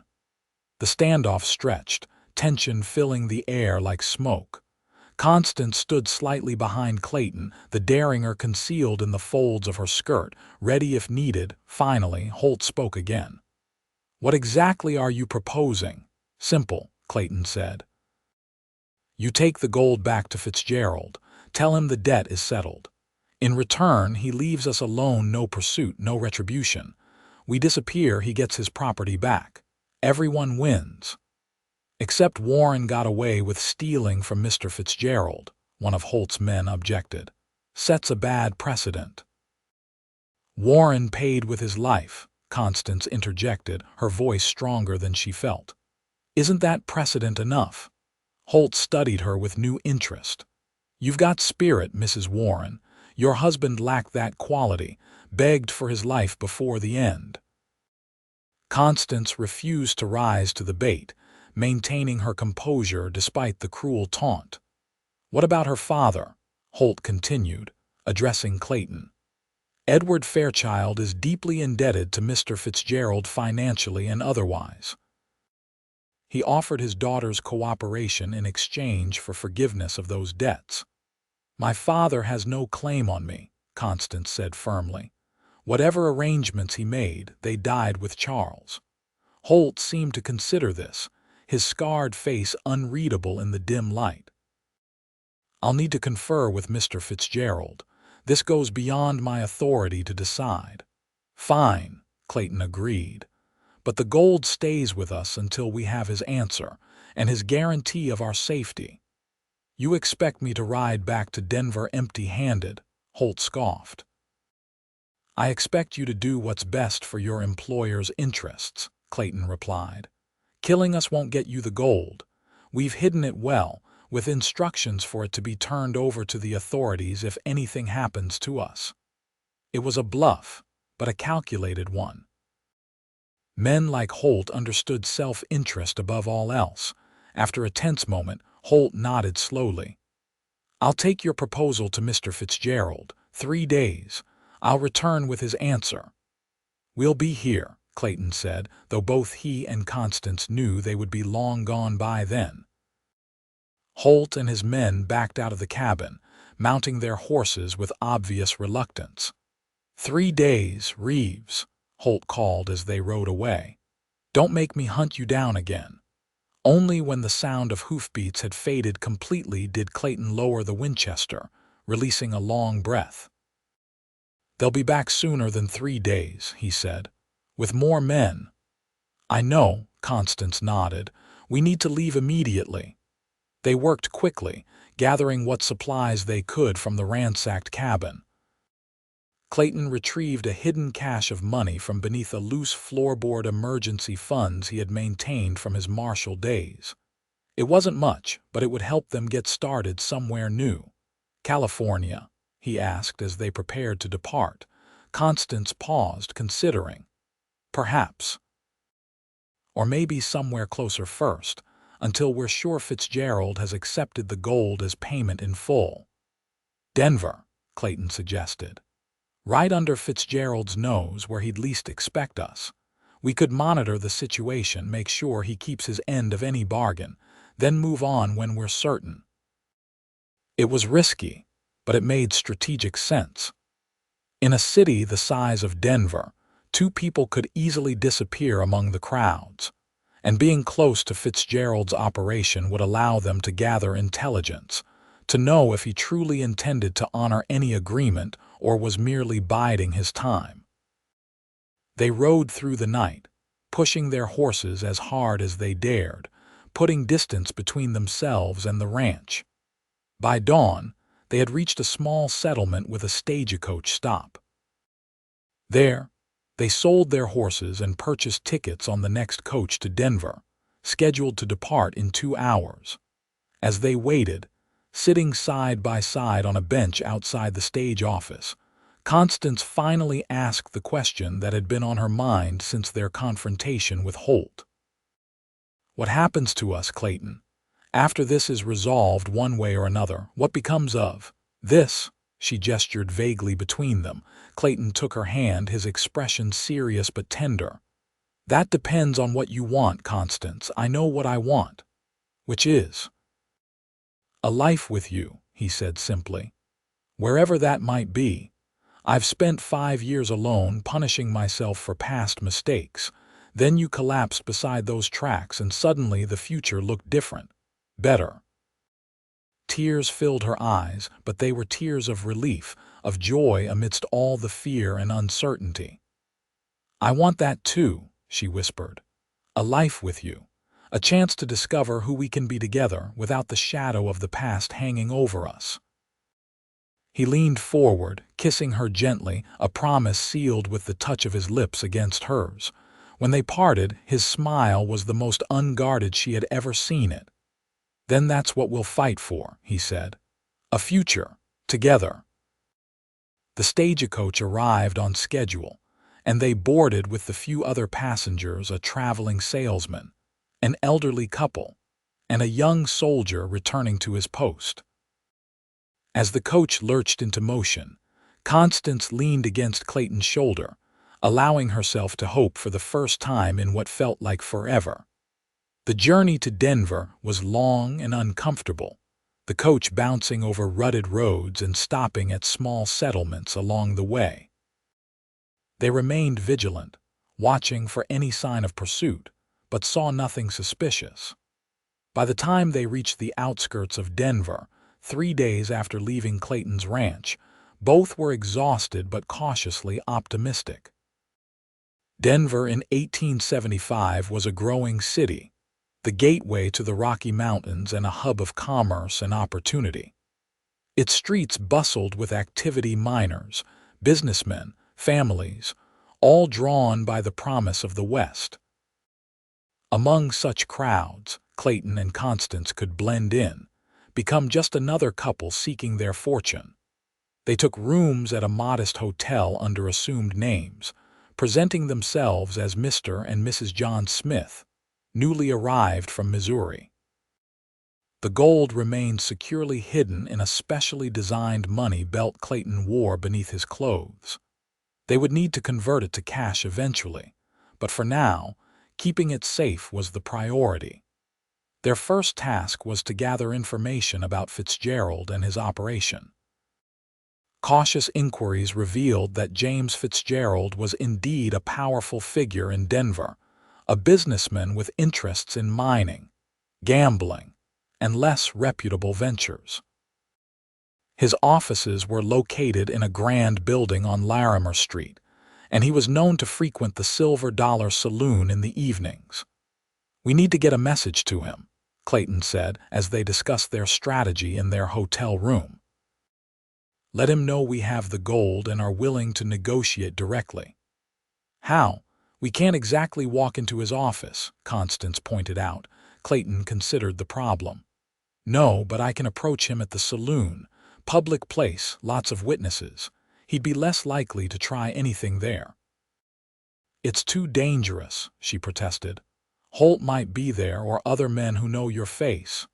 "It's a risk we have to take," Clayton insisted. "We can't keep running forever." In the end, they compromised.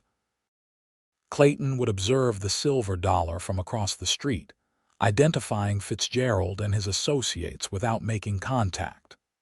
Once they had a better understanding of his routine and security, they would determine the safest way to approach him.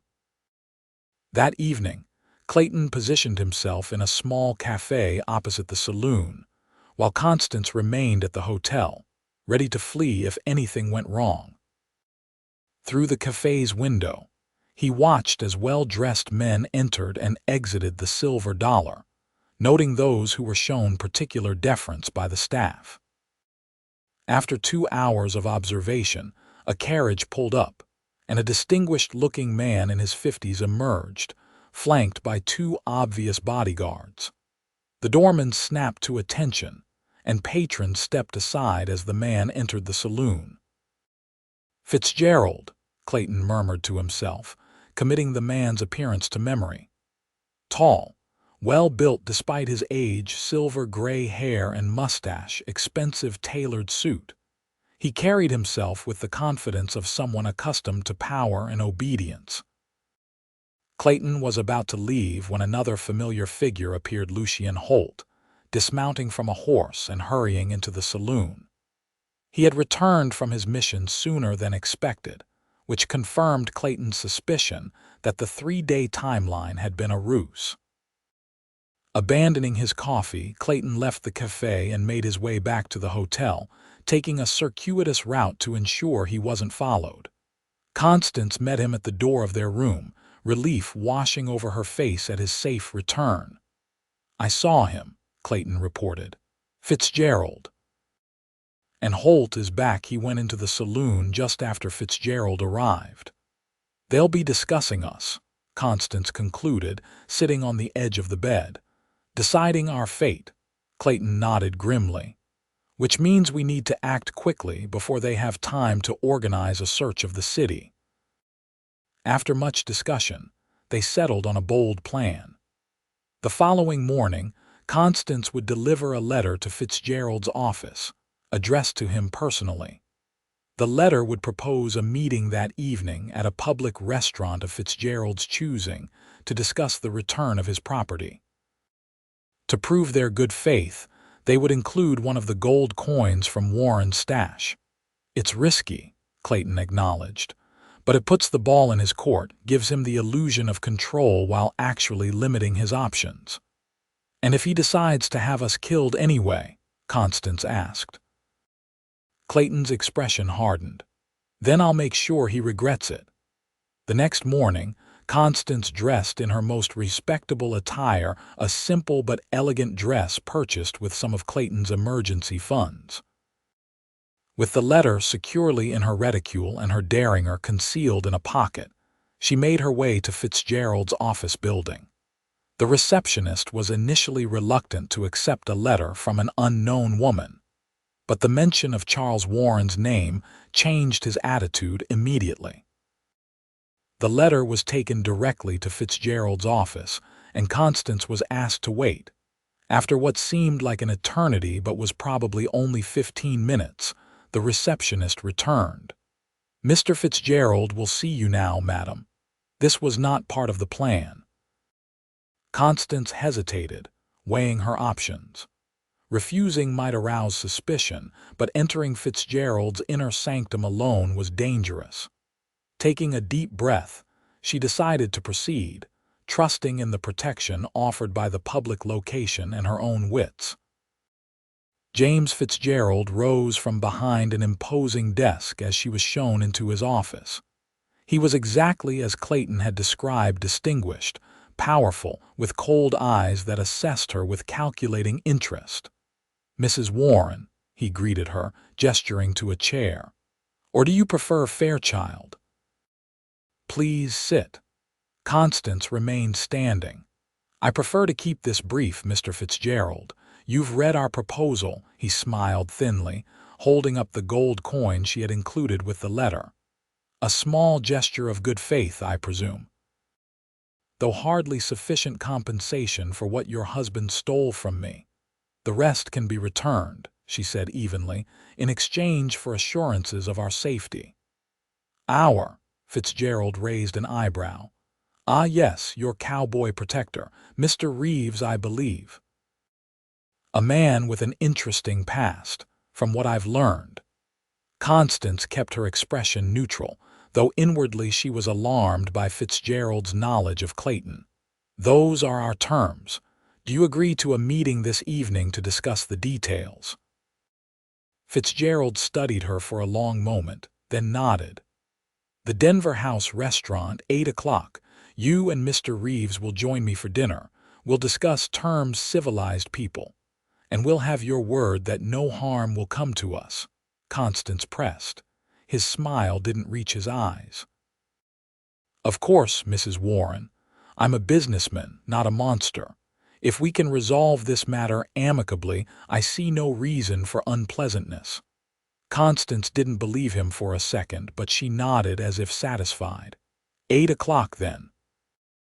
As she turned to leave, Fitzgerald called after her, "Oh, and Mrs. Warren, your father sends his regards. He's most anxious to be reunited with you." The words were clearly meant to unsettle her, and they succeeded. Maintaining her composure with effort, Constance left the office, feeling Fitzgerald's cold gaze on her back until the door closed behind her. Clayton was waiting anxiously at the hotel, pacing the small room like a caged animal. When Constance entered, he immediately drew her into his arms, relief evident in his embrace. "I was worried," he admitted. "You were gone longer than expected." "Fitzgerald insisted on seeing me," she explained, recounting the meeting in detail. "He agreed to dinner tonight, but Clayton, he knows who you are. And he mentioned my father said he was anxious to see me." Clayton's expression darkened. "Your father is here in Denver. That complicates things." "We could still leave," Constance suggested. "Take the gold, head for California tonight." He shook his head. "Fitzgerald would never stop hunting us. The gold is substantial but not worth more than his reputation. If word got out that he let someone steal from him and escape, his business would suffer. No, we need to resolve this here, one way or another." They spent the afternoon preparing for the evening meeting, discussing strategies and contingencies. The gold was divided, most left hidden in their hotel room, with a portion carried by Clayton as proof of their willingness to deal. As 8 o'clock approached, they made their way to the Denver House, one of the city's finest restaurants. Clayton wore a new suit purchased that afternoon, looking more like a businessman than a cowboy. Constance, in her simple but elegant dress, drew admiring glances as they entered the establishment. Fitzgerald was already seated at a private table in the back, two bodyguards positioned nearby but not at the table itself. He rose as they approached, the perfect gentleman despite the circumstances. "Mrs. Warren, Mr. Reeves," he greeted them. "Please join me." They sat, and a waiter immediately appeared to pour wine and present menus.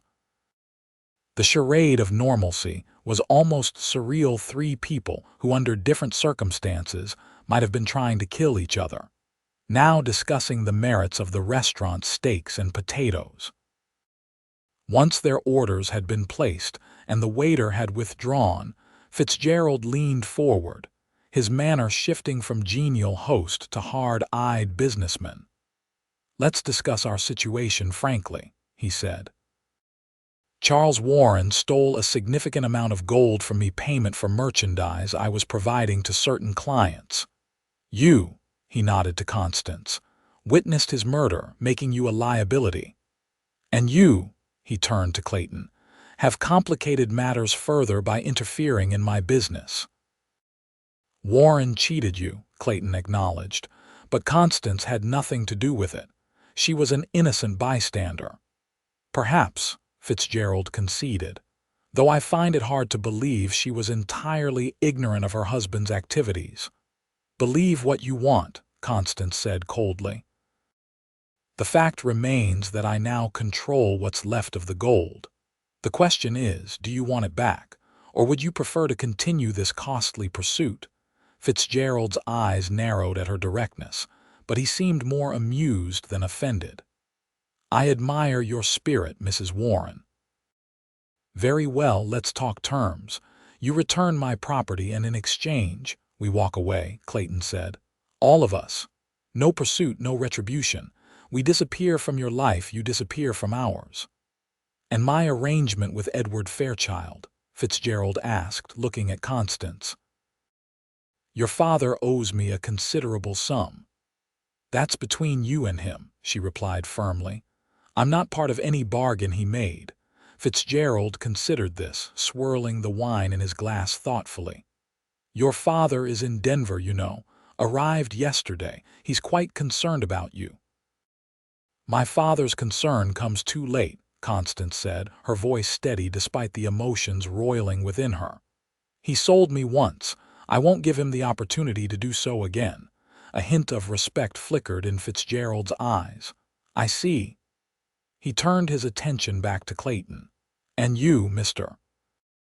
Reeves? Former deputy marshal, if I'm not mistaken.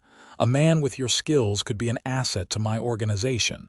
Clayton's expression remained impassive. "I'm not for hire, Fitzgerald." "Pity," the older man shrugged.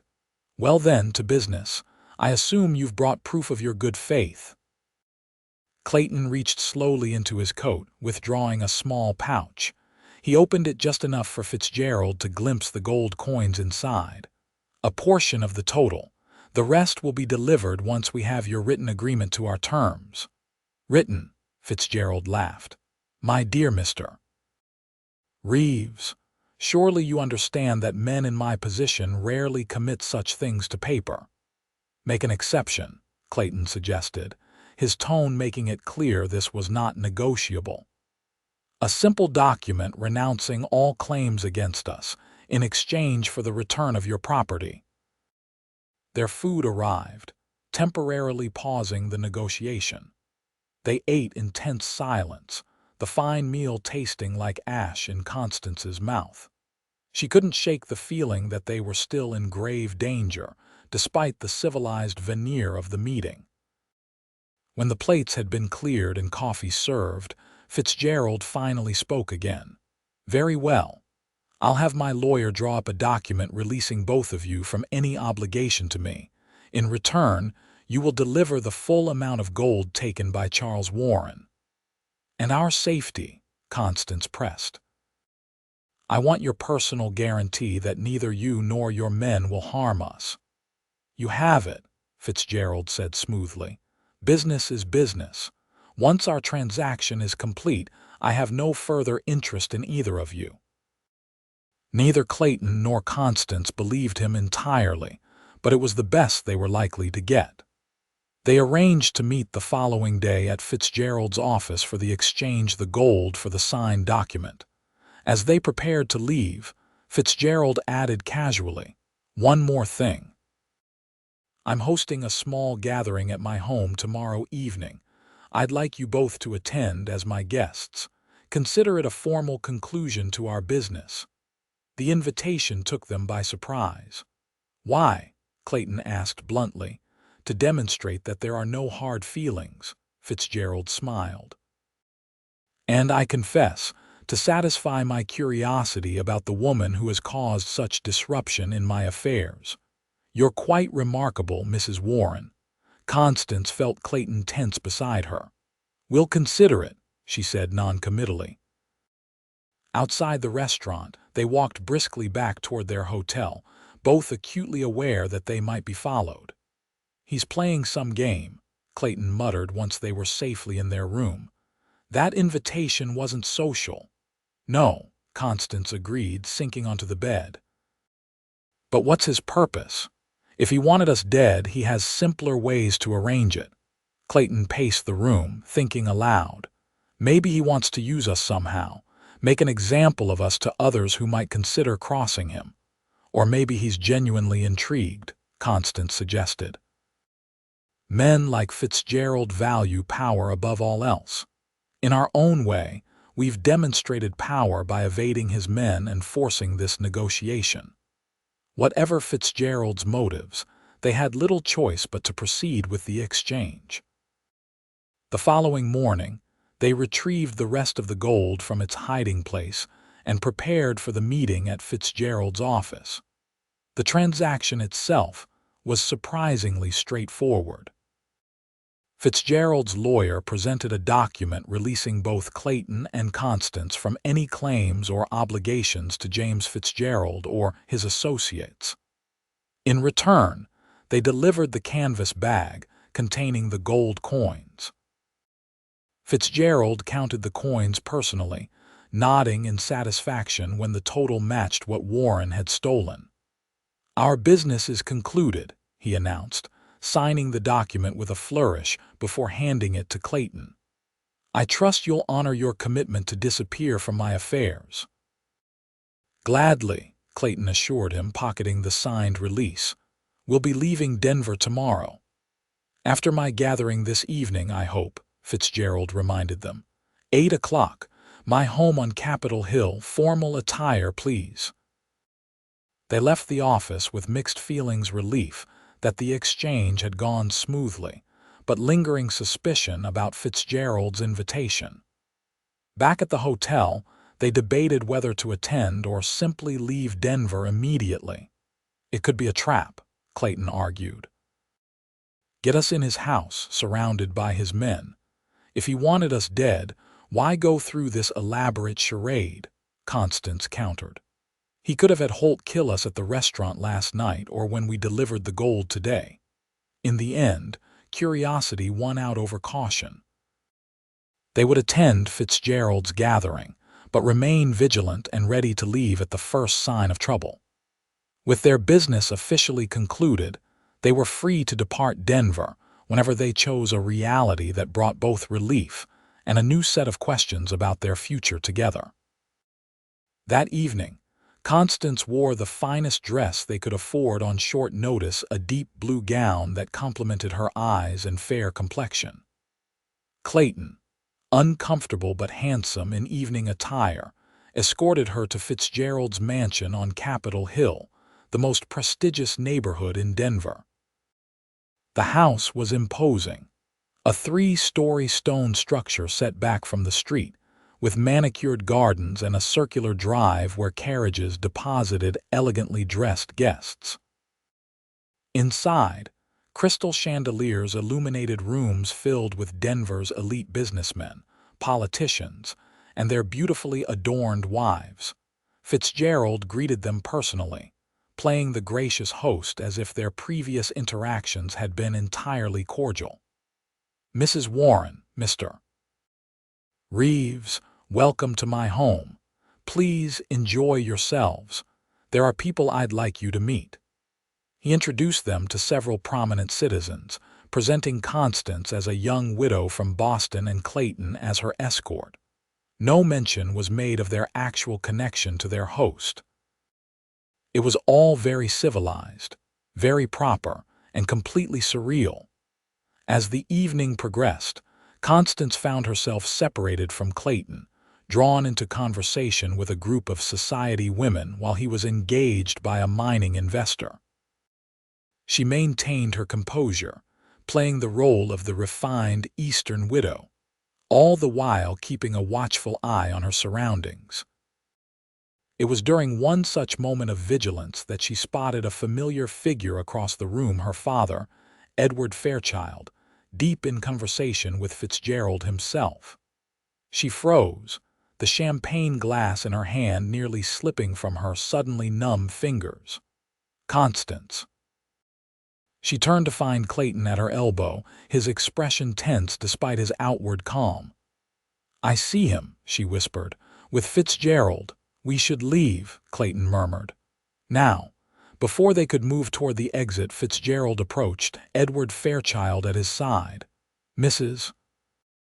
Warren," he said smoothly, "I believe you know Mr. Fairchild." The two men had clearly orchestrated this moment, watching with barely concealed interest as father and daughter faced each other for the first time since Edward's betrayal. "Father," Constance acknowledged coldly. Edward Fairchild looked older than when she had last seen him, his face lined with worry or guilt, she couldn't tell which. "Constance, my dear," he began, his voice unsteady. "I've been so concerned, save your concern," she interrupted. "I'm no longer your responsibility." Her father flinched as if struck. "Please, allow me to explain. The situation with Charles, with Mr. Fitzgerald, it was complicated." "It was quite simple, actually," she corrected him. "You traded me to settle your debts, a business transaction, nothing more." Fitzgerald watched this exchange with undisguised fascination. "Family disputes are so distressing," he commented, his tone suggesting he found it anything but. "Perhaps we should continue this conversation somewhere more private." Clayton stepped forward, positioning himself slightly in front of Constance. "Actually, Mrs. Warren and I were just leaving. We have an early train to catch tomorrow." "So soon?" Fitzgerald raised an eyebrow. "I was hoping you might stay in Denver a while longer. There could be opportunities for both of you here." The implied offer hung in the air, not a threat, but something more insidious. An invitation into Fitzgerald's world under his protection and influence. "Thank you, but we've made other plans," Constance said firmly, taking Clayton's arm. Edward Fairchild made one last attempt. "Constance, please, at least hear what I have to say. What I did, I thought it was for your benefit. Charles promised to care for you, to give you the life you deserved." "And you believed him?" she asked incredulously. "Or did you simply not care, as long as your debts were settled?" Her father had no answer, his silence more damning than any explanation could have been. "Goodbye, father," Constance said, her voice steady despite the emotion threatening to overwhelm her. "I wish you well, but our paths separate here." With that, she turned away, allowing Clayton to guide her toward the exit. They were nearly there when Fitzgerald called after them. "Mr. Reeves, a final word, if you please." Clayton hesitated, then nodded to Constance to continue to the door while he turned back to their host. "Yes," Fitzgerald approached, lowering his voice. "You're making a mistake leaving Denver. A man with your background, your skills, you could have a promising future here." "I have a future," Clayton replied, "just not the one you're offering." "With her?" Fitzgerald glanced toward Constance, waiting by the door. "A woman raised in luxury, accustomed to the finer things. How long before she tires of whatever humble existence you can provide?" The words were calculated to plant seeds of doubt, to undermine Clayton's confidence in the relationship that had formed between him and Constance. But instead of uncertainty, they aroused only anger. "You don't know her," Clayton said quietly. "And you certainly don't know me." "Our business is concluded, Mr. Fitzgerald. I suggest we leave it that way." Fitzgerald studied him for a moment, then nodded, a grudging respect in his eyes. "Safe journey, Mr. Reeves. I doubt our paths will cross again." "Let's hope not," Clayton agreed, turning away to rejoin Constance. They left the mansion without further incident, hiring a carriage to take them back to their hotel. Only when they were safely in their room did Constance allow the composed facade to crumble, tears filling her eyes as the emotional weight of the confrontation with her father finally hit her. Clayton held her as she cried, offering silent comfort and understanding. When the tears subsided, she pulled back, wiping her eyes with embarrassment. "I'm sorry," she said. "I thought I was prepared to see him, but—" "No need to apologize," Clayton assured her. "He's your father. Whatever he did, that bond isn't easily broken." She nodded, grateful for his understanding. "What did Fitzgerald say to you at the end?" Clayton hesitated, then decided on honesty. "He tried to suggest that you would eventually tire of me, that you belong in his world of wealth and luxury, not whatever future we might build together." Constance's expression hardened. "He doesn't know me at all." "No," Clayton agreed, a smile tugging at the corner of his mouth. "That's what I told him." They stayed awake late into the night, talking of their future. With the gold returned, and Fitzgerald's written assurance of their safety worth whatever such a man's word might be, they were free to start anew. The question was, where? "California is still an option," Constance said as they lay side by side on the bed, her head resting on Clayton's chest. "Or we could go north to Montana Territory or south to New Mexico." "Wherever we go," Clayton said softly, "we go together. That's what matters to me." She raised her head to look at him, her eyes reflecting the same certainty she heard in his voice. "Together," she agreed. "Everything else we can figure out along the way." He kissed her then, a kiss full of promise and possibility. Whatever challenges lay ahead, they would face them as they had faced the dangers behind them, side by side, drawing strength from each other. The next morning, they boarded a train bound for California, leaving Denver and its complications behind. Clayton had sold his ranch through a telegraph arrangement with a lawyer in Redemption Springs, ensuring they had funds to start fresh. As the train pulled away from the station, Constance looked out the window at the receding city, feeling not regret but relief and anticipation. "Ready for our next adventure?" Clayton asked, taking her hand. Constance smiled, thinking of how far they had come since that fateful day when she had collapsed beside the tracks, and this quiet, determined cowboy had been the only one who stopped. "More than ready," she replied, squeezing his hand. "As long as we're together." 5 years later, the small ranch in Northern California's Sacramento Valley was thriving. The modest house Clayton had built with his own hands now boasted a wide covered porch where Constance sat in a rocking chair, watching her husband teaching their 3-year-old son, James, to ride his first pony. Their 1-year-old daughter, Clara, named for Clayton's long-lost sister, napped peacefully in Constance's arms. The journey from Denver had been just the beginning of their story. They had settled first in Sacramento, where Constance had found work as a teacher, while Clayton took various jobs that utilized his skills with horses and cattle. Saving diligently, they had eventually purchased this land, 100 acres of fertile valley soil perfect for raising horses, which had become Clayton's passion and livelihood. Constance had continued teaching until James was born, finding fulfillment in shaping young minds while also writing articles for various publications under a pen name. Her pieces on frontier life, particularly those addressing the challenges faced by women, had gained a modest following. They had married in a simple ceremony in Sacramento, with only a few newfound friends as witnesses. The gold wedding band Clayton had placed on her finger that day caught the afternoon sunlight now as she adjusted Clara in her arms. They had heard nothing from Fitzgerald or her father in the years since Denver. Occasionally, they saw news of Fitzgerald's business ventures in the newspapers, but his empire seemed focused on Colorado and the surrounding territories. As for Edward Fairchild, Constance had written to him once, shortly after James was born, not seeking reconciliation but offering closure. She had received no reply, which was answer enough. The peaceful life they had built together was everything Constance had never known. She wanted far from the luxury her father had envisioned for her, but rich in ways that couldn't be measured in material terms. She had found her place in the world, not as someone's daughter or wife, but as a woman in her own right, with a partner who valued her strength and intelligence as much as her love.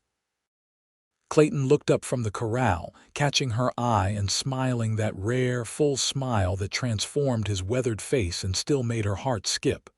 She smiled back, raising her hand in a small wave. "Look, Mama," James called excitedly. "I'm riding." "I see you, sweetheart," she called back. "You're doing wonderfully." Clayton lifted the boy from the pony, setting him on his shoulders as they walked toward the house. The sight of them, her husband and son, silhouetted against the setting sun, filled Constance with a contentment so profound it brought tears to her eyes. This was what she had found that day beside the train tracks, though she hadn't known it then. Not just rescue, but redemption. Not just safety, but love. A love born in danger and uncertainty, tested by fire, and now flourishing in the peace they had fought so hard to achieve. As Clayton approached the porch, their son chattering excitedly about his riding lesson, Constance rose to meet them, their daughter stirring in her arms. The family they had created together, the life they had built from nothing but hope and determination, was the greatest treasure either of them could have imagined. "How are my girls?" Clayton asked, leaning down to kiss first Clara's forehead, then Constance's lips. "Perfect," Constance replied, meaning it with every fiber of her being. "Everything is perfect." And as the sun set over their California ranch, painting the sky in hues of gold and crimson, Constance thought of how far they had come from that desperate day when she had collapsed beside the tracks, a bride in a blood-stained wedding dress, and Clayton Reeves had been the only one who stopped. In the end, it wasn't gold or land or social position that had given her life meaning. It was this: a family built on love and trust, a partnership of equals, a home where both she and Clayton had finally found the peace that had eluded them for so long. It was, in every way that mattered, the happy ending neither of them had dared to imagine, and the beginning of a story that would continue for all the days of their lives.